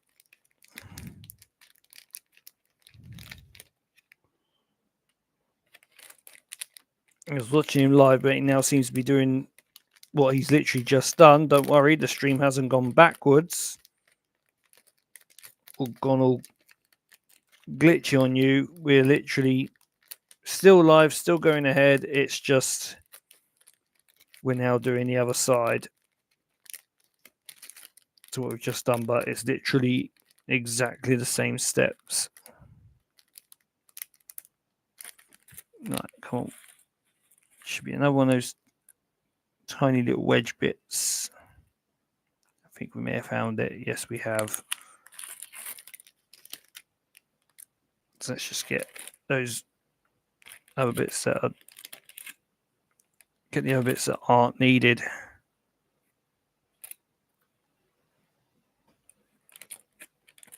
Back in. And we need sticker 19 for this one.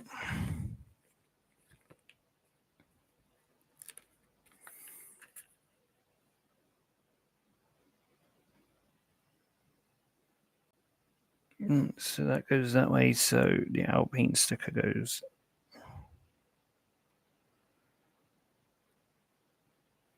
on that side.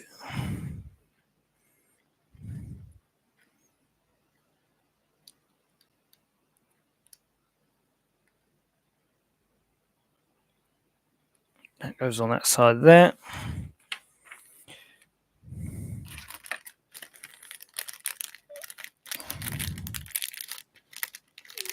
Two flat black pieces. That's that one there.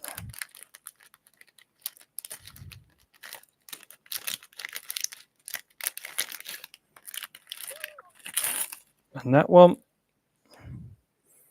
shook me. My hand sort of involuntarily shook and a piece flew out, which is making sure Another piece hasn't jumped out the bag, but I don't think it did. I think that might have been the only piece. Hopefully it was. Hopefully we haven't lost more pieces than we should have done. Oh yeah, I start my Star Wars Inquisitor set tomorrow. Oh, nice. Nice. I gave Harrison when I saw him at work on Sunday. I gave him a Sith Inquisitor model kit to do, and it's not a Lego set. It's like a proper model that you use glue with, like that you're actually using glue and paint to actually paint it up and stuff. So I handed him a Sith Inquisitor model, which he said he might do, he might not. It all comes down to if he gets the time or if he can actually be asked to do it.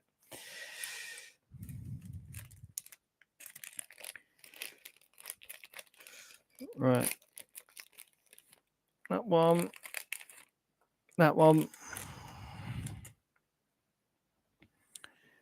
And we are going this way round.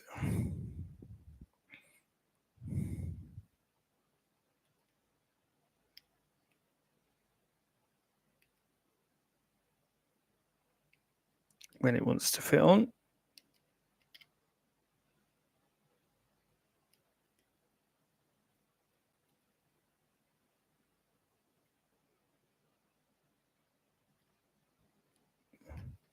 Are you actually going to clip in, or are we going to be a little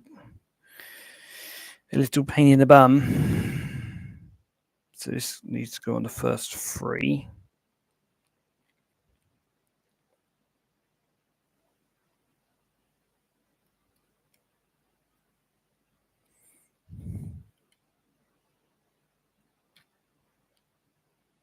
Oh, a minute. The other side was easier than this one.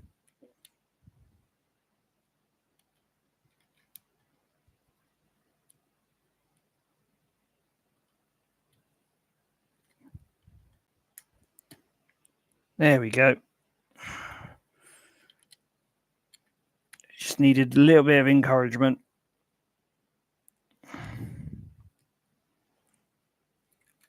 There we go.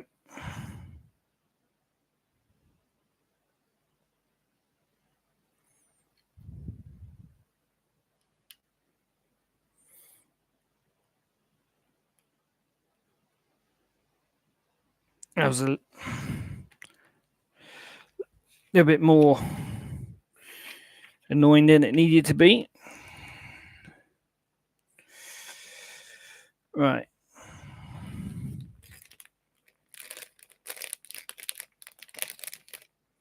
That one. There's actually not many pieces left for bags. Well, for bag 4 anyway. Not many pieces left. Right. So it goes like that. That one goes like that. That one goes like that. Because then that's going to go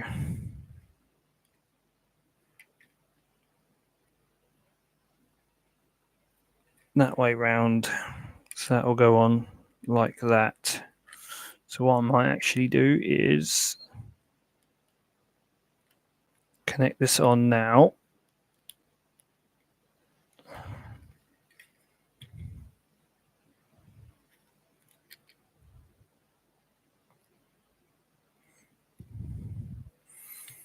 And then attach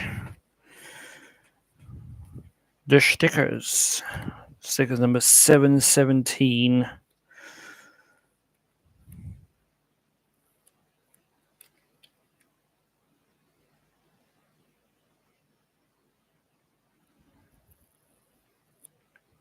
Again, just sort of trying to get the stickers as close as I can to the sort of center part, knowing that no matter how close I do it, it's still going to make it look like it's saying BVVT, but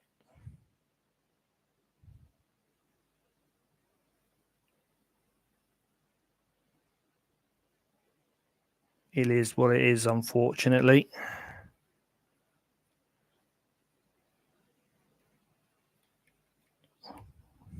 There we go.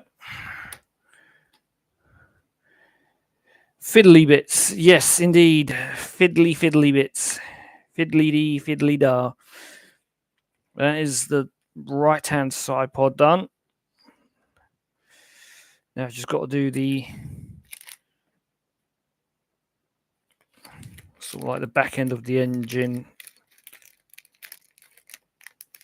Well, the sort of front of the engine cover, basically where the airbox part lies.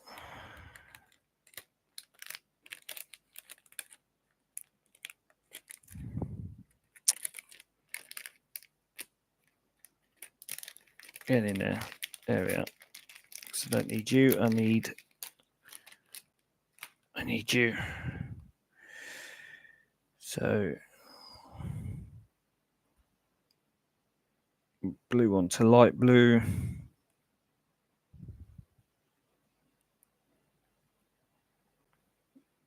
They go onto that bit.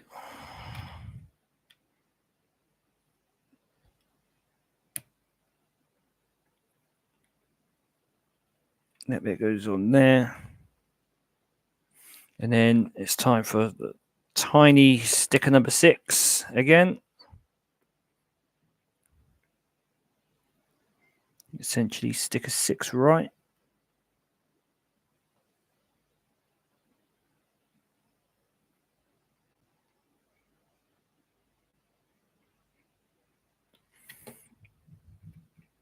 There we go. So hear the cat having a mad half hour running around the house. Running around the top of the house.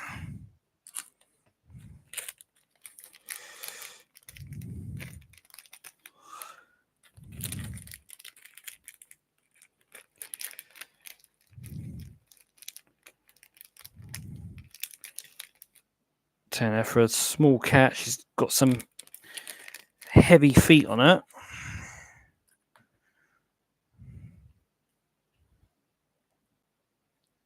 For a little cat. She runs, you can definitely hear her. So if you're downstairs and she runs around upstairs, you can definitely hear her run around.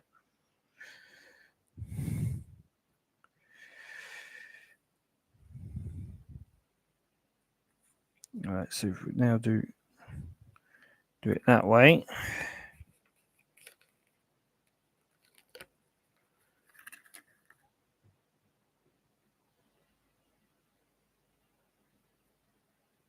Right, yeah, so it's showing it that way because it's upside down, but then when it goes that way, it's going to be the right way around. So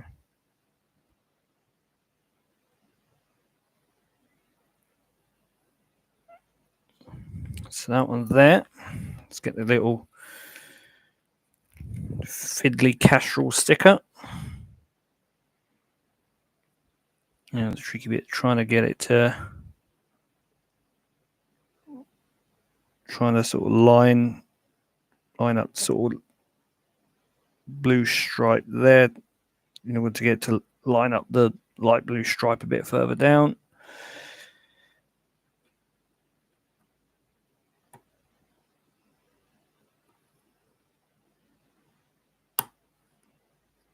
So that's fine. Snap.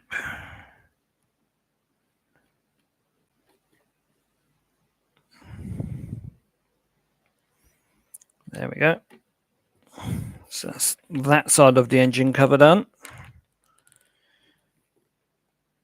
Right, now what we're looking at, I think we are on to start of the rear wing. We are indeed onto the start of the rear wing, which means we need that piece, that piece, Might as well take the big long part out because we're going to need that at some point. And we're going to need that part. In this part, we need pink bit. And we need to go. So that one goes that side, that goes there, that goes that side, that goes there. So that's like that. Back into bag 4 because we need that grey part. And then move it that way. The grey part goes there and the pink part goes there. Obviously all the rear wings are going to be the same steps regardless of the sets by the looks of it.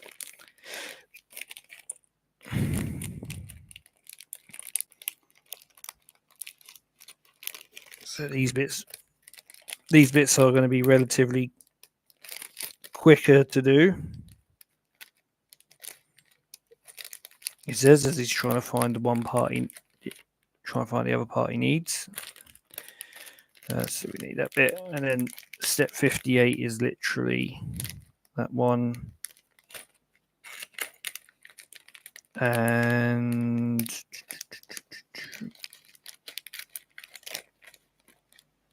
that one, because then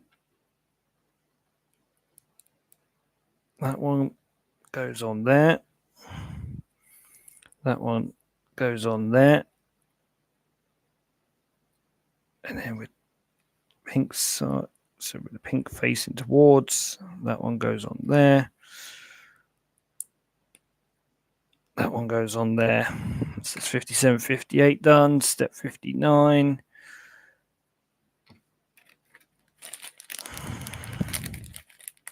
We need that one.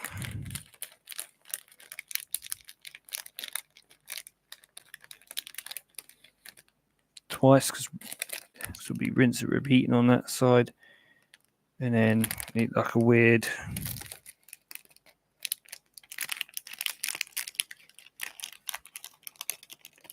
sort of right hander one. So that one, and then one of those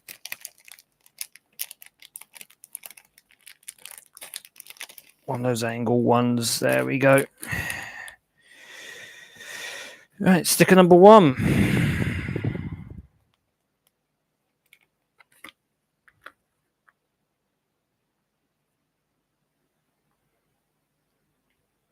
So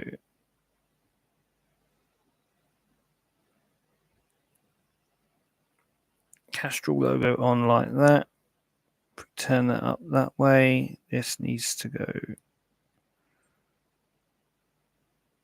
in like that.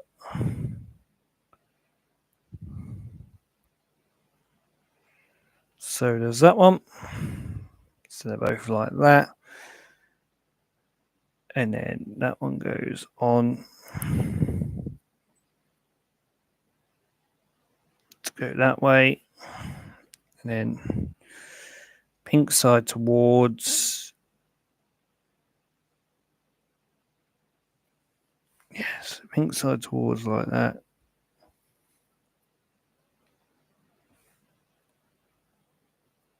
Yeah, there we go.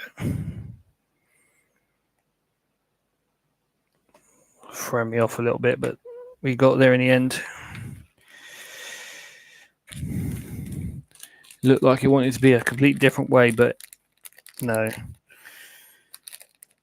It was sort of almost me doubting myself.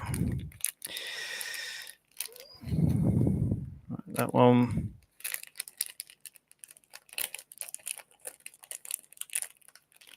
And that one. Yep, so we've got that bit there. Sticker number 1 again.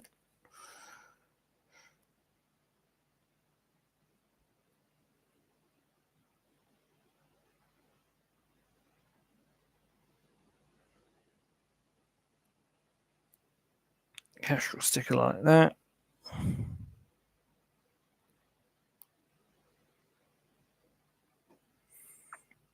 That one like that. Same with that one.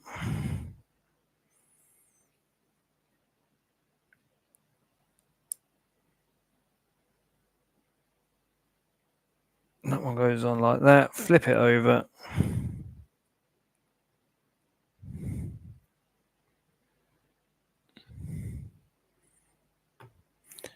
There we go.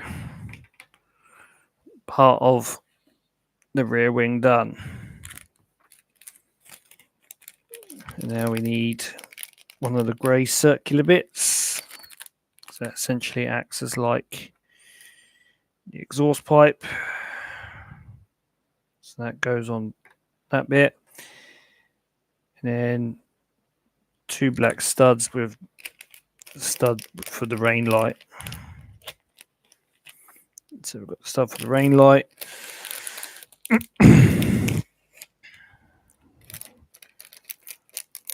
One black stud, 2 black stud. It's literally just a case of stack those 2 together.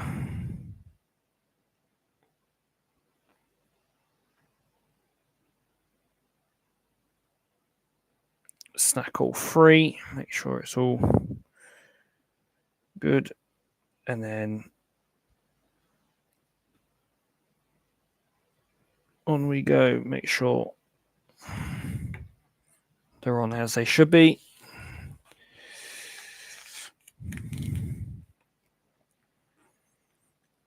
And now to join this onto the back of the car.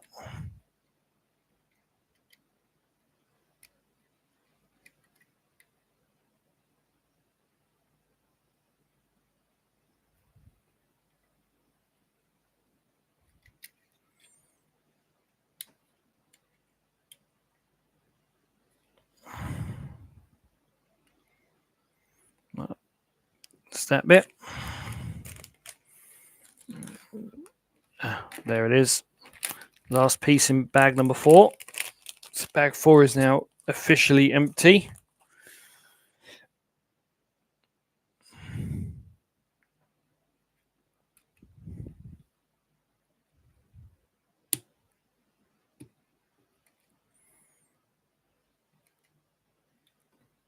That bit goes on there.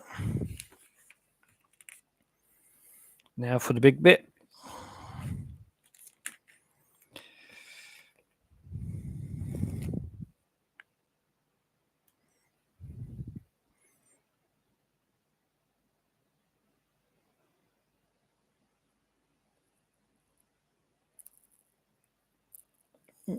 Needs to go over just a little bit more.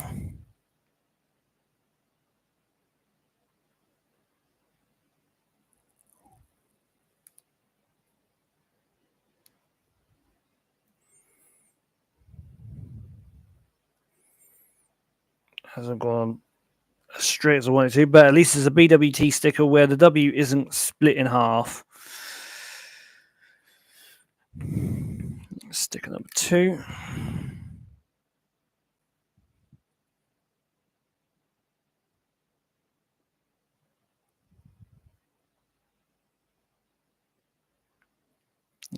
That didn't go on as far as it needed to go.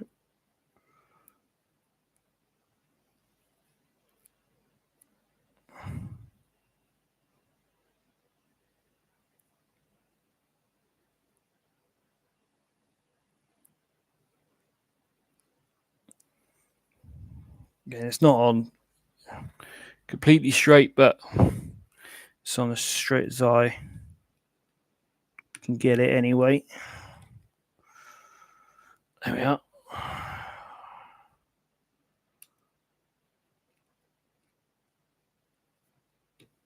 So it's the rear wing done. Now we need the funny little bit.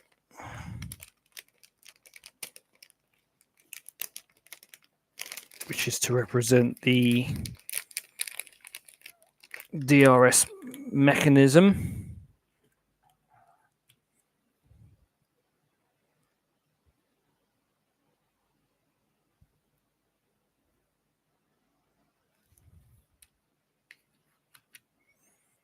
Let's try.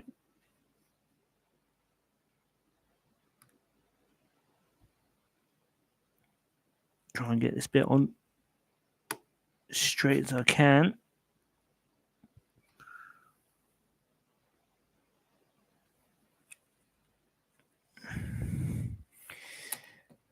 There we go. All right, now we're doing essentially the front of the airbox, which is essentially what the rest of these bits are going to be, I'm guessing. So we need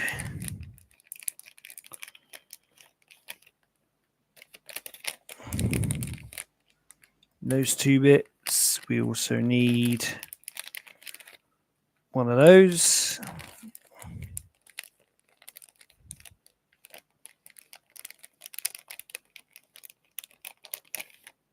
We need that bit. Just need that unique, weird looking bit.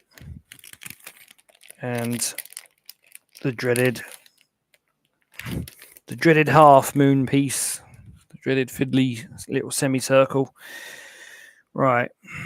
So stage 1 of 67. So that bit and that bit.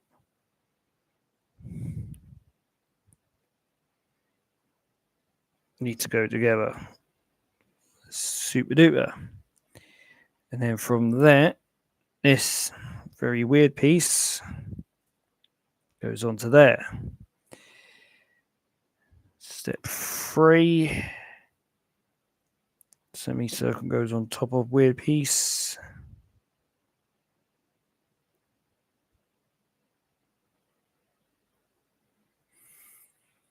Step 4. One of these pieces goes on underneath.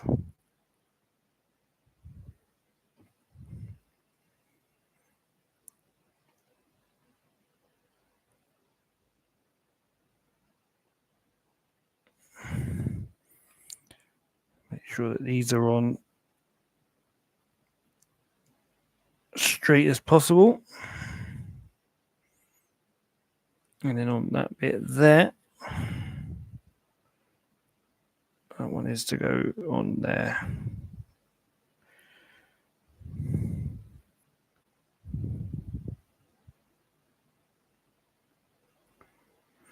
And then we are fitting. Oh, this isn't going to be. This isn't going to be tricky at all. So all this needs to go that way round.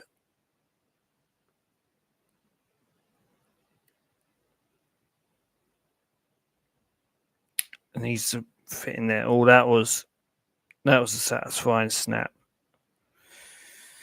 Satisfying snap, but oh, that was a right fiddly little bit. That was a right tricky little customer. So that is the airbox bit. And that is the end of bag 3 and 4. So we're going for streams be going for 2 hours 14 minutes. But we've not been building it for that long.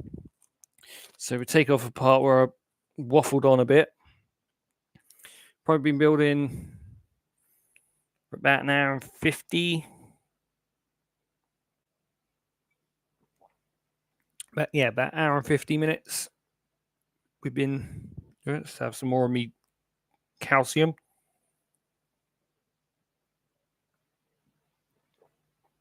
Yeah, so about an hour and 50 minutes to build, and then the rest of the time I was waffling on and having a conversation with you beautiful lot, with you absolutely beautiful people.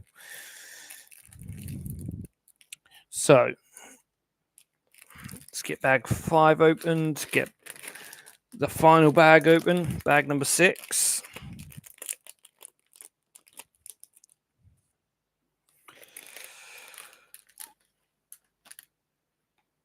And now coming on to the final hurdle. So starting off with bag 6. We need that bit. That piece. And we need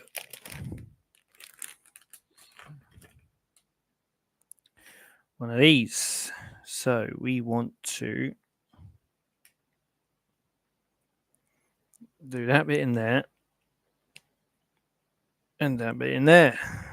And we need a sticker. Sticker 25, which is that one there.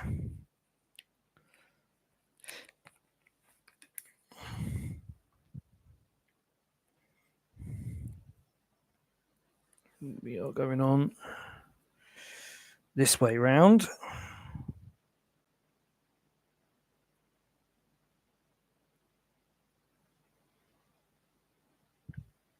There we are. So that's that piece. And, yeah, like most of the other sets, this is only going on part of the way through the front of the car. It's not. Ooh, we don't want it to go all the way through. We just want it to go part way, because there will be a part that will go into the center of that. And now onto the front wing build.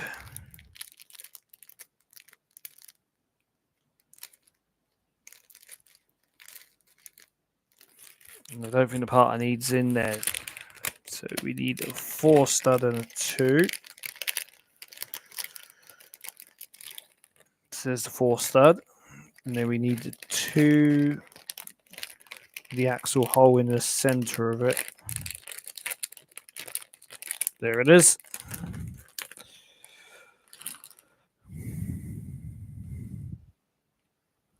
Right, you go.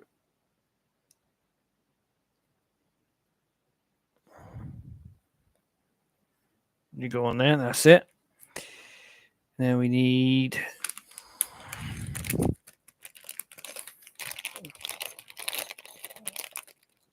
archway.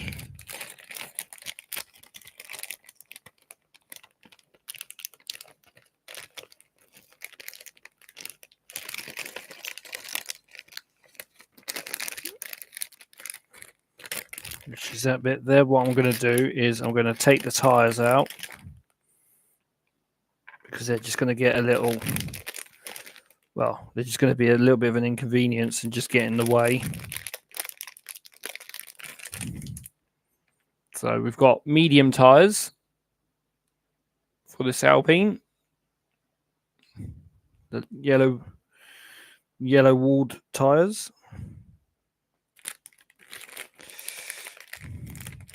Obviously in F1 there's 3 different compounds of dry tyre. You've got soft, which is the red band, the medium, which is the yellow band, and then the hards, which are the white bands. And then there's 2 other band colours, blue and green. Green band is the intermediates, with the blues being the full wets. But none of these sets have wet tyres. They're all on dries. Well, they're all on a dry compound. Just trying to remember the ones I've done. The Haas is on softs. The Ferrari is on mediums. And I believe the Mercedes has hards. So far I've done 2 sets with mediums, 1 set with softs, 1 set with hards.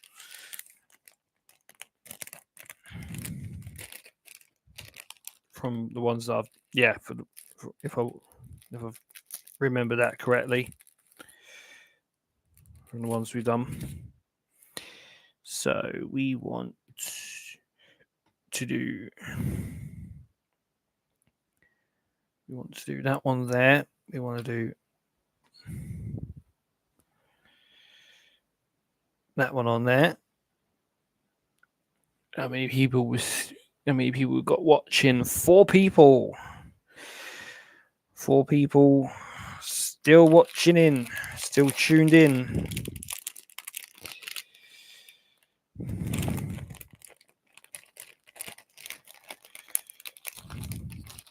which is nice to see. Nice to see. Right, let's grab this one again because we need to go like that and like that. I think the front wing builds are going to be almost identical as well on each set. Sort of started off the same way on all of them that I've done so far.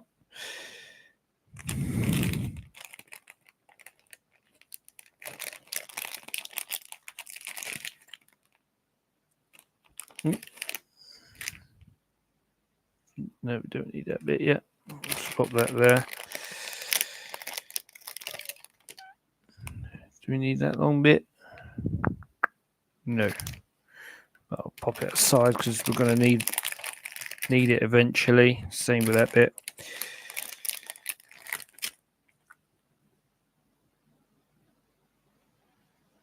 Don't need that one yet. That one's the opposite side.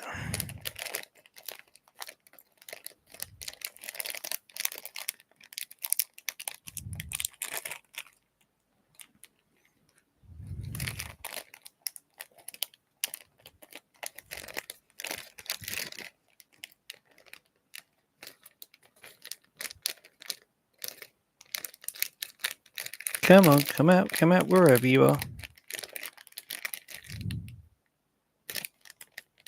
No, don't need that bit.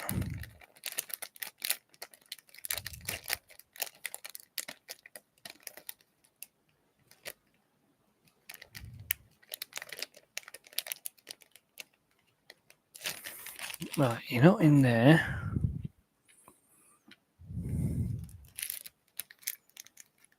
So have you've been put in here? The bit I needed was put in there. That was weird because this particular part. Oh yeah, got to support the homies. Exactly, Ryan. Exactly. So this little part here I have in my hand. This one was in bag number 6. It's the counterpart, which was the part I was looking for, which is this one, which is exactly like the other one, but it's just the other way around. Was in bag 5. So there's me looking through bag 6 thinking I haven't got the part, and it turns out it was in the completely opposite bag.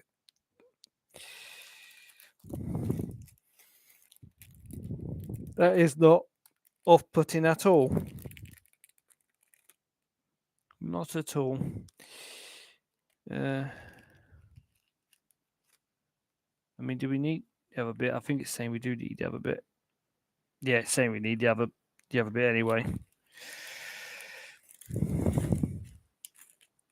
Yeah, that is just not confusing at all. Right. So semicircle bit goes on there. And then this is going on that bit there. That bit goes on that bit there. When it wants to. There we go.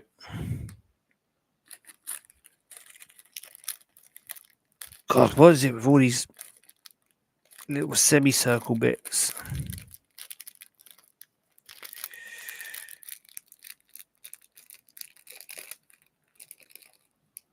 So we need another one of those, and we need one of those, because that semicircle part goes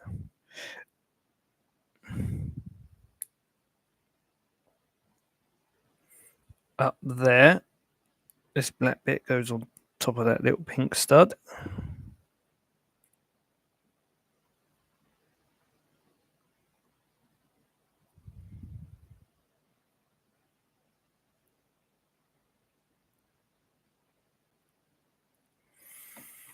Right. And we need, surprise, surprise, 2 parts we just had. Another little semicircle bit. That little bit. And we need the little Alpine A. I'm going to take that bit out because I probably need that bit in a minute.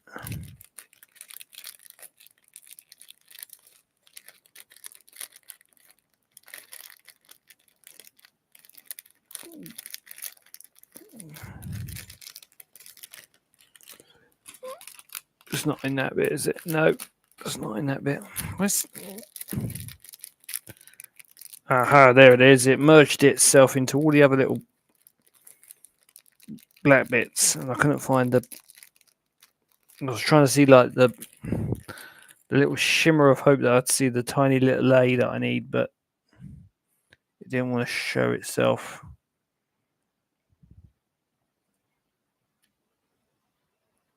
Right, so that goes on there, and then we go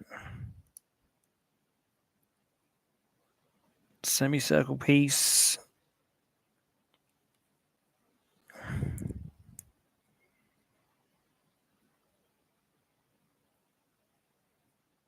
And then that one piece, and then we need the nose cone.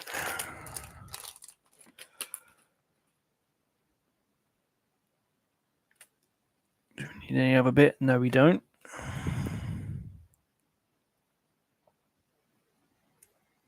This is like the only part, the only piece that's got all its, well, it's got like the sponsor bits actually printed onto it.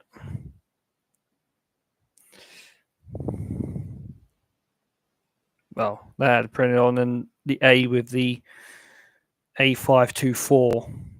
So the other bit that's printed on, and the only other, and the other parts that are printed on, there's like these very, very, very minute little squares.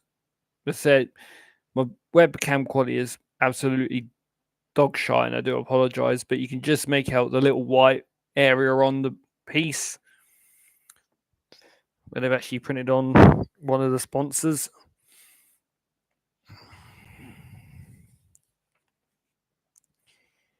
Right. Two little curved black parts.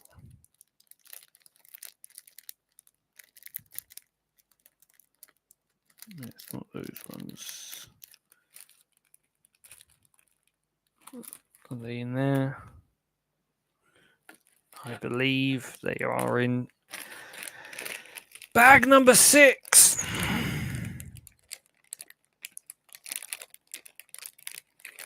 They are indeed. Well, that one is.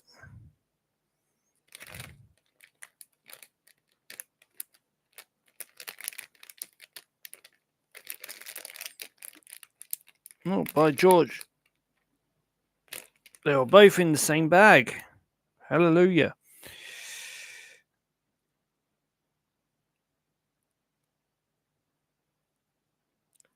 That one goes on there. That one belongs there. Right, need 2 parts picked out earlier. These 2 bits. That one's going on the left side. That was, well, what? This one's going on the right side. That's going on the left side. And it's the...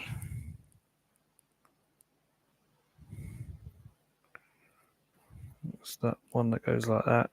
And then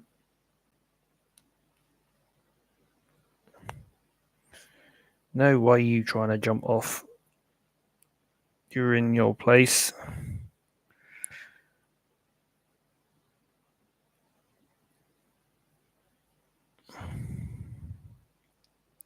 Just pressing down, make sure they're on there nice and firmly. Right, those 2 bits. So we're now up to step number 78, and I now need sticker number 23. So number 23, and that is for that part, because then that part is for the other side.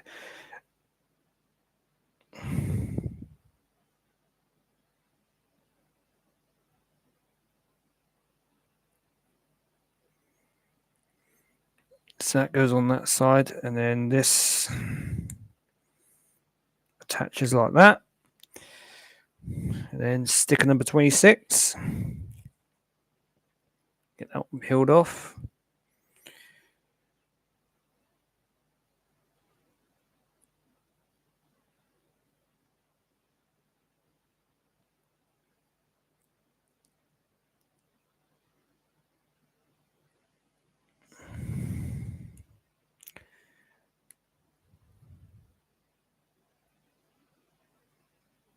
Yep, there we go.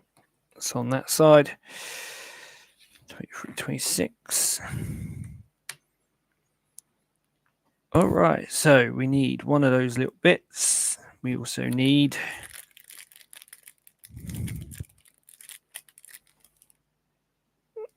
tiny little pink stud. We also need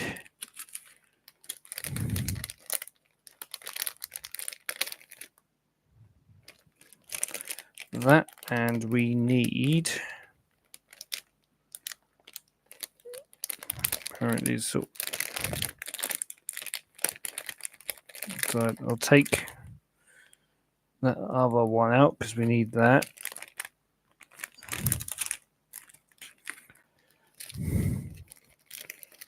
So we need that one.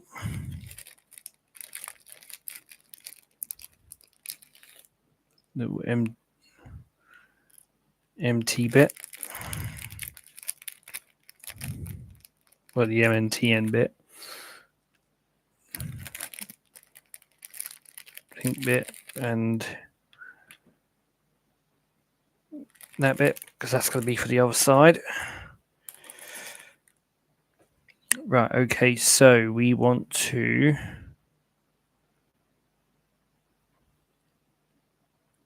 put pink on that side. So then this side, the pink goes on. Pink goes on the opposite side. Might as well do these two stages side by side because it is literally just rinse and repeat at this point. So the MNTN bit goes on that side, and then that goes on that side, and then that goes up on around that way. That one up and around that way. I think we're on to like our final 3 stickers. So step 79 needs sticker 18.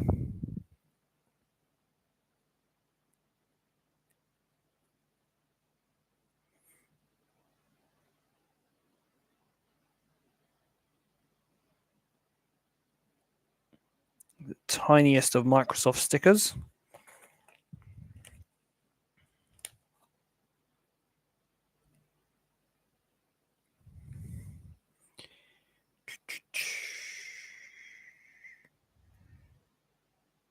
Here we go. So those 2 stickers are on. So we've just got sticker 24 left to do, which goes on top of the wheel cover, which just so the sticker bits are done, let's just get the sticker on so we haven't got to faff around with the sticker.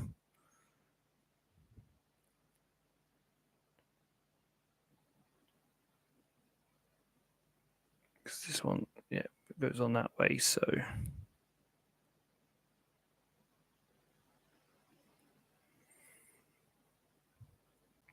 that's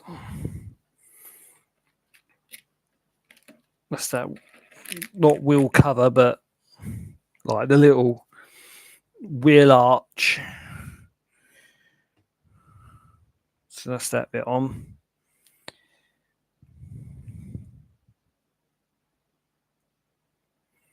So, and that goes on that side there.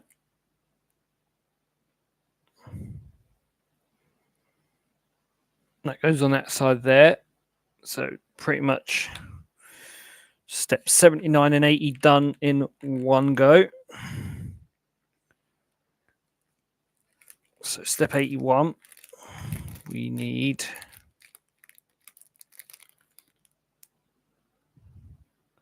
that little bit, and then we essentially need its opposite. And then these two sit on top of the pink studs.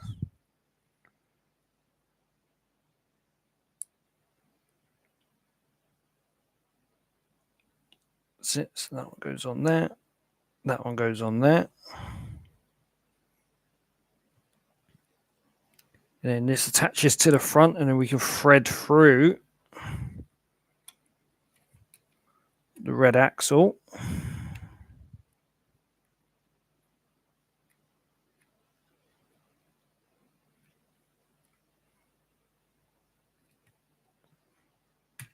Keep going. There we go.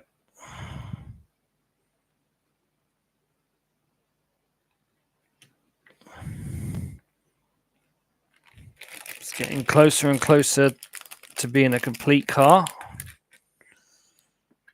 So let's take that part off. Let's get that part on in there. Yep, we've pretty much already done step 83 by that point. And I think that was going to be the next stage, was just to stick those storm covers, stick the second wheel arch on. We're nearly there, guys. We're nearly there. Yeah, nearly there. So you won't be kept too much longer. So we need 2 of these.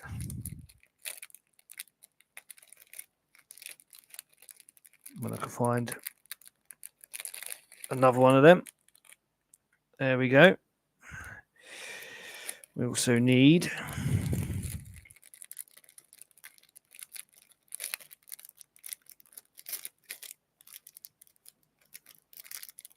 when it would like to present itself.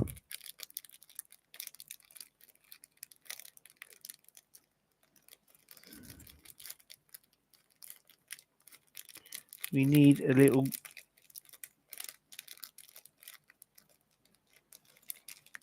two stud piece. We also need one weird corner looking bit, which I nearly had. These parts are really fiddly, these bits. Don't think they could get any fiddlier, but they do. Would say build a spaceship, but I'm guessing this isn't the Lego movie. No, unfortunately, this isn't the Lego movie. This is Lego F1. We're building the F1 cars. But I know what you mean. The Lego spaceship. Spaceship! Yeah, no, unfortunately, I don't have the Lego spaceship set, unfortunately. But as I mentioned earlier in the stream, I am planning on a trip with one of my work colleagues up to Milton Keynes to the Lego store. So who knows? I might end up coming back with a spaceship if I find one. So I guess you could say never. Ah, that's where my 2 stud bit was. It's in bag number 6. I was trying to look through bag 5 for it, but it was in bag 6. So that's those ones. Right. So we need the 2-part weird square part.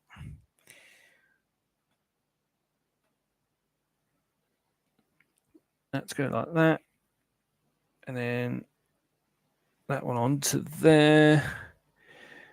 Good luck with the rest of the building. I've got to go. Got a very early start. No worries, Ryan, mate. Thank you for hopping into the stream. Appreciate the support. Appreciate the love. Nearest Lego store. Yeah, so the nearest Lego store to me and my workmate, when because we've been planning a trip to the Lego store. We've been planning a trip to 2 Lego stores, and the nearest Lego store to us that we have found is in Milton Keynes.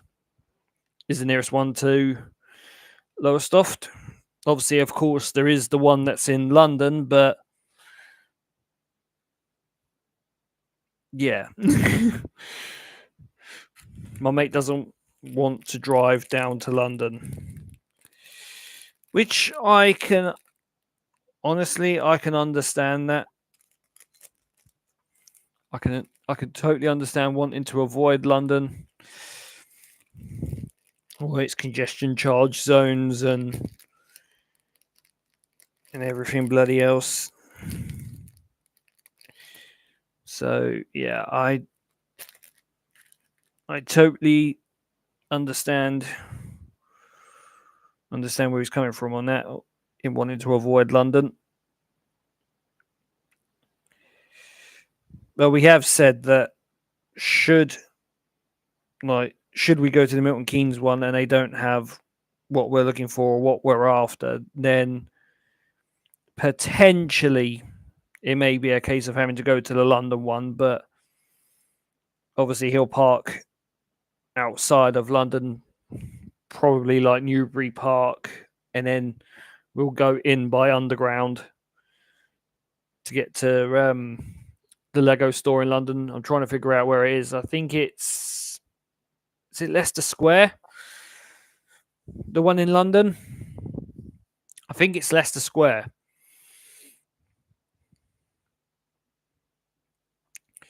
Oh dear, Norwich needs to get a Lego store. Yeah. If there's anyone on here who has anyone who works at Lego, or is a family member of the company that own Lego or whatever, tell them, get a Lego store in Norwich. Or better yet, get a Lego store in Lowestoft. We've got plenty of shops going begging. We've got plenty of shops that are like vacant at the moment. Get a Lego store. Get a Lego store in Lowestoft. Get the shops filled. Right. This one is going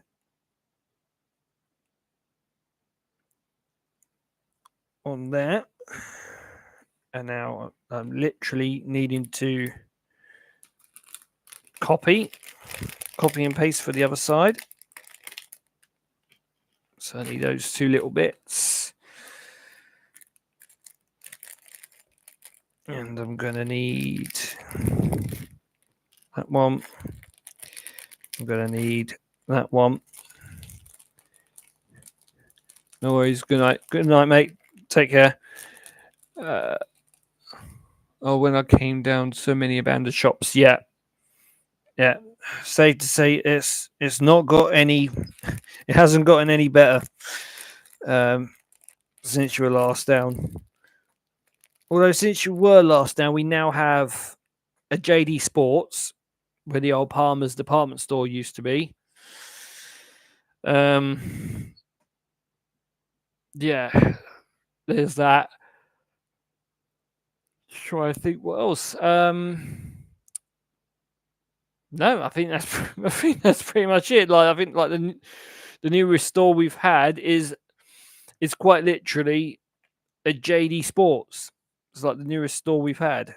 Other than that, we've not really had any new stores in it. So we already had one Chav Weld in Sports Direct. We now got two Chav Welds in the fact that we have a JD to now rival Sports Direct. I mean, God forbid if freaking Sports Direct goes, the nearest one would then be Norwich. But to be fair, the Norwich one is way bigger.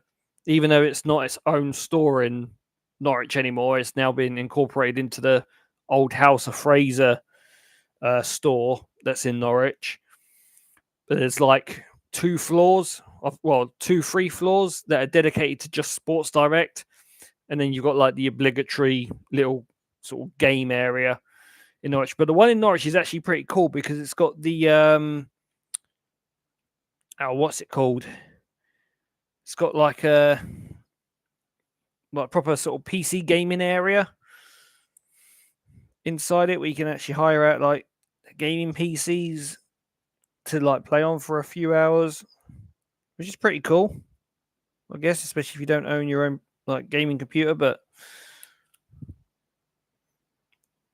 I've seen another one of those in Norwich, which is more my cup of tea, and it's a proper.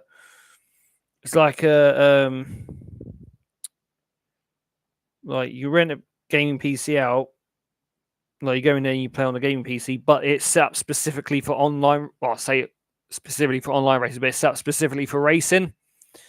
So you go in and there's just sim rigs everywhere, like steering wheel, pedals, proper race seat, but it's all hooked up to proper powerful gaming PCs, more powerful than what I have, which is pretty cool. And I keep saying I'm going to go in there and try it, but I've not been to Norwich in a while, and I've just not had the money to actually sort of go in and experience it. But it's something I want to do, like going there just play on like one of the proper hardcore PCs to do some like proper racing on.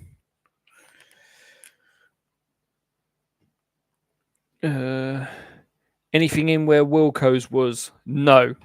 Although they have now officially fully demolished the multi-story car park next to it. But there's nothing in where the Wilco is. They haven't sorted out what the old Tesco Express used to be. That's still empty in a way, but it's now used as, I think it's currently being used as like art space. So you'll see some artists in there building some like artistry bits and bobs. But yeah, that's not being used for anything useful. Let's say apart from seeing some hippies making some art and craft bits and bobs in there. They had that in game in Stratford. Yeah, it's like with all the game stores, they've shut all the game stores down and essentially just made a portion of Sports Direct into game. So yeah, because the game store we used to have, that became a YMCA charity shop, which has since then closed down. And me and my two workmates, Connor and Harrison, every time we go into town, as soon as we see the old game store, because where YMCA took down their charity store sign, you can just see what used to be the sort of cutout of the word game for where they used to have the lights in to obviously illuminate the purple game lettering that they used to have. So we would walk past it and literally salute it. Like we'll walk past it and salute it like it's, like it's a veteran from World War II. It fought a great war and it lost. So we've got to salute it as we walk past it. Look at, sort of turn towards it, salute as you walk past, and then, once you fully walk past it, you just carry on walking. Sounds like a sad thing to do, but anyone who's a old-fashioned gamer like me, and like me, going into game stores was like going to church on a Sundays. It was literally religion. But now with most things all being digital and getting your games online and stuff like that, obviously games just essentially become irrelevant, sadly. But still always holds a place in the sort of retro gamers' hearts and vintage gamer hearts, I guess. Right, so those are the spoon wing mirrors done. Now for what Harrison calls the bendy bit of Lego. The bendy bit.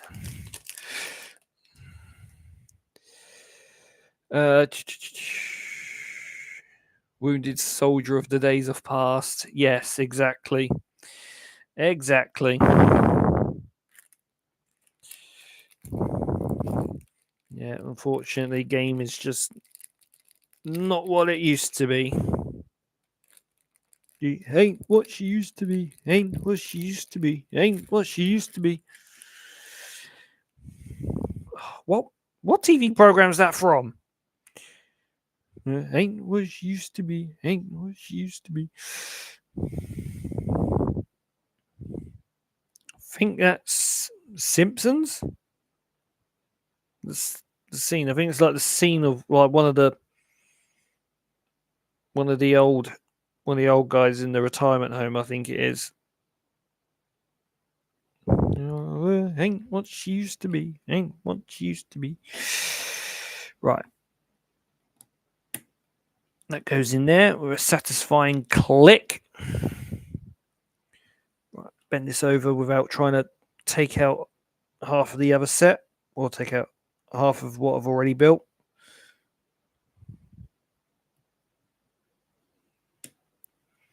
There we go. It just looks like a gigantic roll hoop. So before I pull that down, I will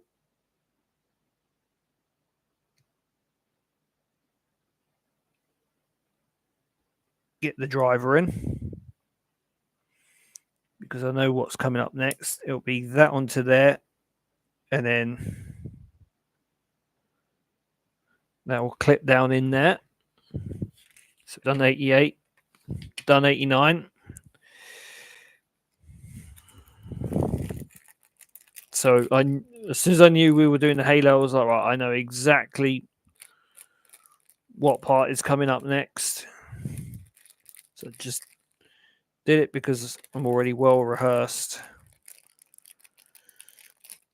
We need one of those. I was going to say Simpsons. Still looking for the old game station in Barking and Romford. Yeah, I'll say they're probably long gone. I mean, if they are still standing, then I'd be surprised. Right. Now, with the tyres, I've got to make sure I get the correct ones because I need the big ones. Slightly thicker boys. There we are.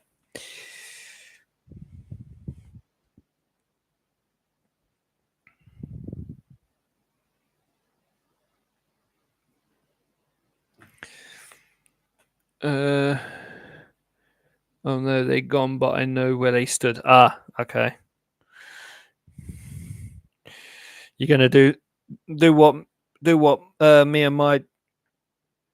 me and my workmates do with game. You're gonna go to where the game stations used to stand and walk past and salute them, and then have people look at you and think, "What the fuck is he doing?" Like, what on earth is that absolute nutcase doing?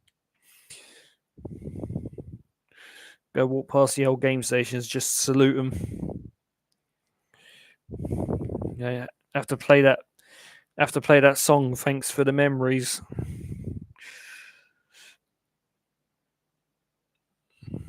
Right, so there's those two. Pretty sure the front ones yet. The front caps just go in. That one there. That one goes in there.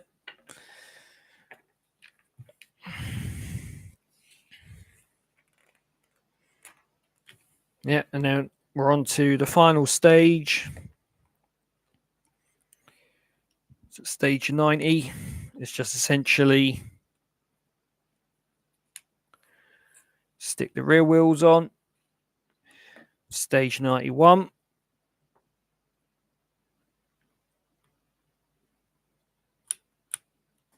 Sticking the front wheels on. And then put the driver in, which we've already done.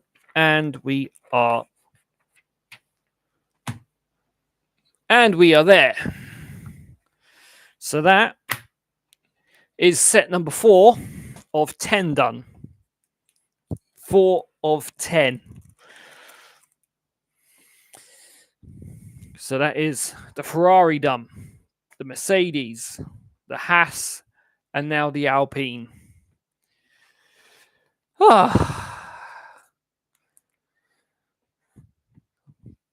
pleased with myself that I've got through that. 4 of them. Well, one is an African hair shop and one is a clothes shop now. Oh yeah, Harrison, we are done. So here we go. The Alpine F1 Team car, fully built, looking absolutely fantastic. I mean, at first, I'll say this: it didn't look like it had that many black parts to it, but then once you build it, once you build it, you then realize how many black parts there actually is. But at first, it didn't look like there was that many. But yeah, I'm actually quite pleased with that. I do like that one. Although, to be fair, I would probably say that I like this one probably just as much as the Haas, but nowhere near as good as the Merc or the Ferrari.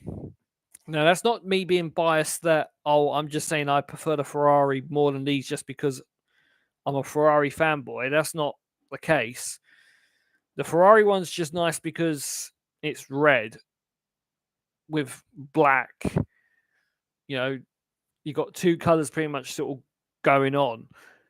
The Mercedes, you've got the Petronas blue with the grey and the black. So the other colors sort of break it up a bit. The Haas is primarily just white and black. It's white, black with a little bit of red. So it's a bit there. It's a bit mid. With the Alpine, I would probably have to say that this is literally on par with Haas because it's predominantly black. There's not really much in way of different colors on show. I mean, yes, you've got the stickers. You've got the stickers with the BWT in blue with the white highlight with the pink. Obviously, you've got pink Lego bits here with stickers on. You've got obviously one of the sky blue Lego bits there, one of the blue Lego bits there. But primarily, most of the car's black.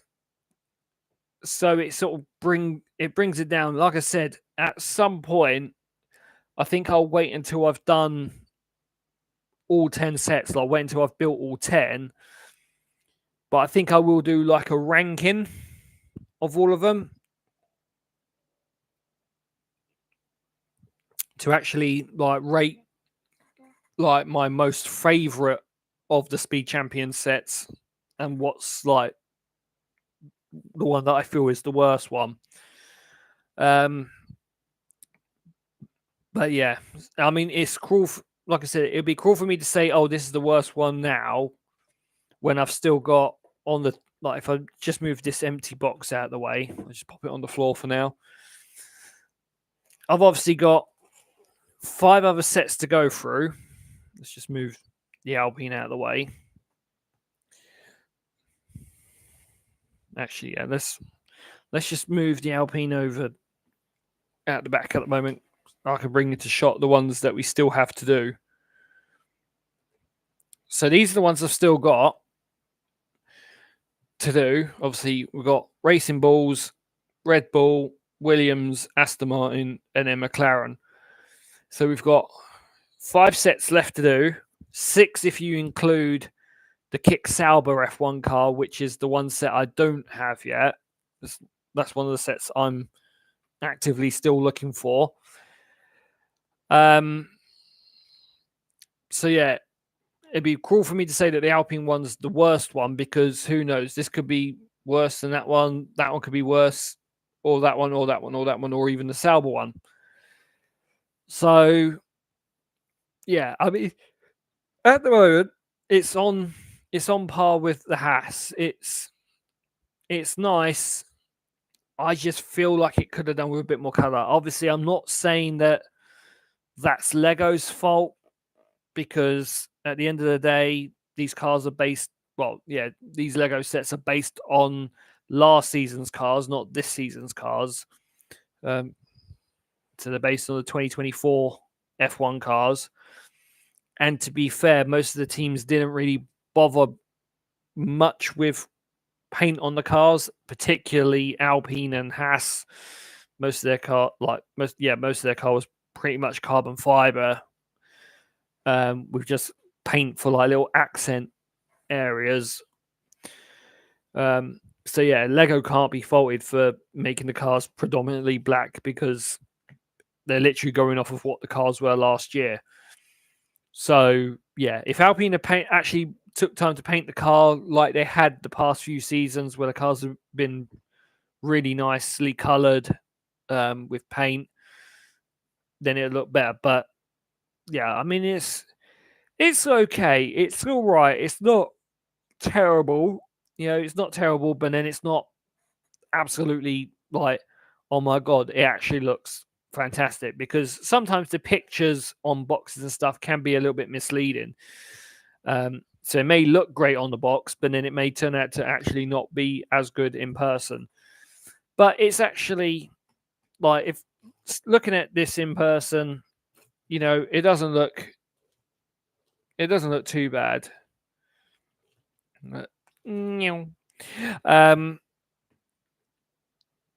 So yeah, it's all right. But yeah, I mean, if I was to rank them at the moment, like if I was to just do a quick ranking of the ones I've done at the moment, I would probably have to say Ferrari's on top, because presentation wise, in real life, once it's built, is absolutely stunning. Then the Mercedes, and then I'll probably say Alpine, then Haas, because to be fair, the Alpine has got a little bit more color to it compared to what the Haas has got. But that's just an unofficial ranking at the moment. But like I said, once I've built all 10 sets, I will do a proper ranking of all 10. Because then it's a little bit fairer, then, because I would have made all 10 and then I could do a proper ranking with them. Is there any paint your own version of these Lego cars? No, there isn't. No.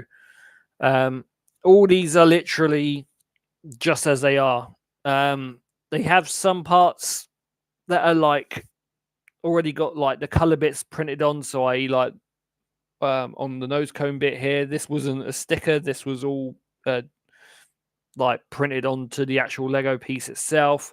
But obviously this was a sticker. This was a sticker. The Castrol on the side was a sticker. The little Alpine A, which unfortunately you're not going to be able to see, but where my, like just below where my finger is, that's a little sticker. There's two little sticker parts on top of here. You've got the Castrol, Renault E-Tech, and the Alpine A here. Those are stickers. The BWT part here is a sticker. Same with the BWT on there. Those are stickers. These two bits, well, no, sorry. The Microsoft bit's a sticker, which is this one on the top. The one on the bottom was printed on. The little A on the front here, that was printed onto the Lego piece. But that's a sticker there. This is like a black shiny bit with pink. That's a sticker. It's the same on the other side. And there's a BP Ultimate part here. That was a sticker as well. So it's the stickers that are sort of giving this car predominantly most of the color. But yeah, like there are some pieces like this sky blue piece and then the dark blue bit underneath and that blue bit there, which is actually the Lego part itself, which is giving itself a bit of color. But yeah, like if I didn't have the Haas in the locked display cabinet and I had it out on side and gave you guys an actual side-by-side view of the Alpine and the Haas, then you would see what I mean, that this is probably better because it actually has a bit more color to it compared to what the Haas has got. But no, there isn't any paint your own versions. There is a Lego Technic version of some of these cars, but not all of them. As far as I'm aware, I think there's only 4 cars that have got the Lego Technic versions. So you've got the McLaren Lego Technic version, but that is of one of the F1 cars from a few seasons ago. I think that may be 2022. So when they sort of first went to this evolution of car, I believe McLaren brought out a Lego Technic version, which is a lot more technical and a lot more pieces compared to these versions. So there's a Lego McLaren Technic version, but in regards to last season's cars, then there's only 3 Lego Technic versions. You've got the Ferrari SF24, you've got the Red Bull RB20, I believe that chassis was called, or maybe RB19, I can't remember. And then the other one is the Mercedes. But yeah, I'm not, in regards to the Technic versions, I'm not looking to get the Mercedes, I'm not looking to get the Red Bull. I'm looking to get the Ferrari SF24 Lego Technic version, just purely because, being a Ferrari fanboy, I want to have a collection of Ferrari bits. And yeah, so I've got like the small Lego SF24, but then I want to get the bigger Lego SF24 for the Technic bit, because I feel it would be a little bit more of a challenge to do the Technic one. But the trouble is, that set is £200, which is not the kind of money I have at the moment. So yeah, that one's a little bit of a back burner. But there are other Lego sets I want to get. There's a Ferrari F40 I want to get. I want to get a Ferrari Daytona SP3, Ferrari FXXK. I want to get as well. So yeah, I want to get like a nice little collection of Ferrari cars in Lego form to do. And unfortunately, on the Lego site, the GT3 Ferrari is apparently retired. However, I've seen that it is possible to get on Amazon from Lego, which is a little bit odd. But it says that there's one left in stock. And I've got a funny feeling that by the time I have the money for it, they will be out of stock. And I'll never be able to get my hands on the GT3 Ferrari car, because I believe that one's modeled on the no, it's not the 293. I think it may be modeled on the 488 GT3 car. But yeah, I'll have to have a look at it. But that is one I want to get. But apparently, it's supposed to be a retired set, so that's going to be a really difficult one to get, especially on the cheap anyway. Would have hoped to see a blank one. Yeah, I mean, it would have been nice. It would have been nice if they did do like a stock version of this type of car, and then sort of gave you like paints and stuff, so you could sort of paint your own design on them and all that kind of stuff. That would have been pretty cool. But yeah, I mean, I can understand that they've just done like the sets based on the teams, because they've got the licensing from F1 and they've got the licensing from the teams to be able to sort of like do the cars and stuff. But yeah, it would have been nice if they did, but I guess, I don't know, for some reason they didn't think it would be worth it. But who knows? But then again, that could be like a clay model to paint. Probably. I mean, to be fair, who knows? Maybe some point down the line, some company might get the rights to do an F1 team and stuff, or may get the rights to F1 and be like, right, here's like a proper hobbyist's model version of building these F1 cars. So like actually being like, what was I going to refer to? Like an FX kit. So like with the FX kits for like making model airplanes and stuff like that, or like model tanks and trains and that kind of stuff. Basically being like an F1 style. So it's like, all these little parts, and you have to actually like glue them all together to actually make the car. But who knows? Maybe one day they'll do that. That won't be something that I'd be interested in, because I'm not really a fan of those proper hobbyist model little things. I don't have the patience for that kind of thing. Lego, I have the patience for, but proper like Airfix model things, I don't. It's one of the reasons why I gave my work colleague Harrison the Sith Infiltrator.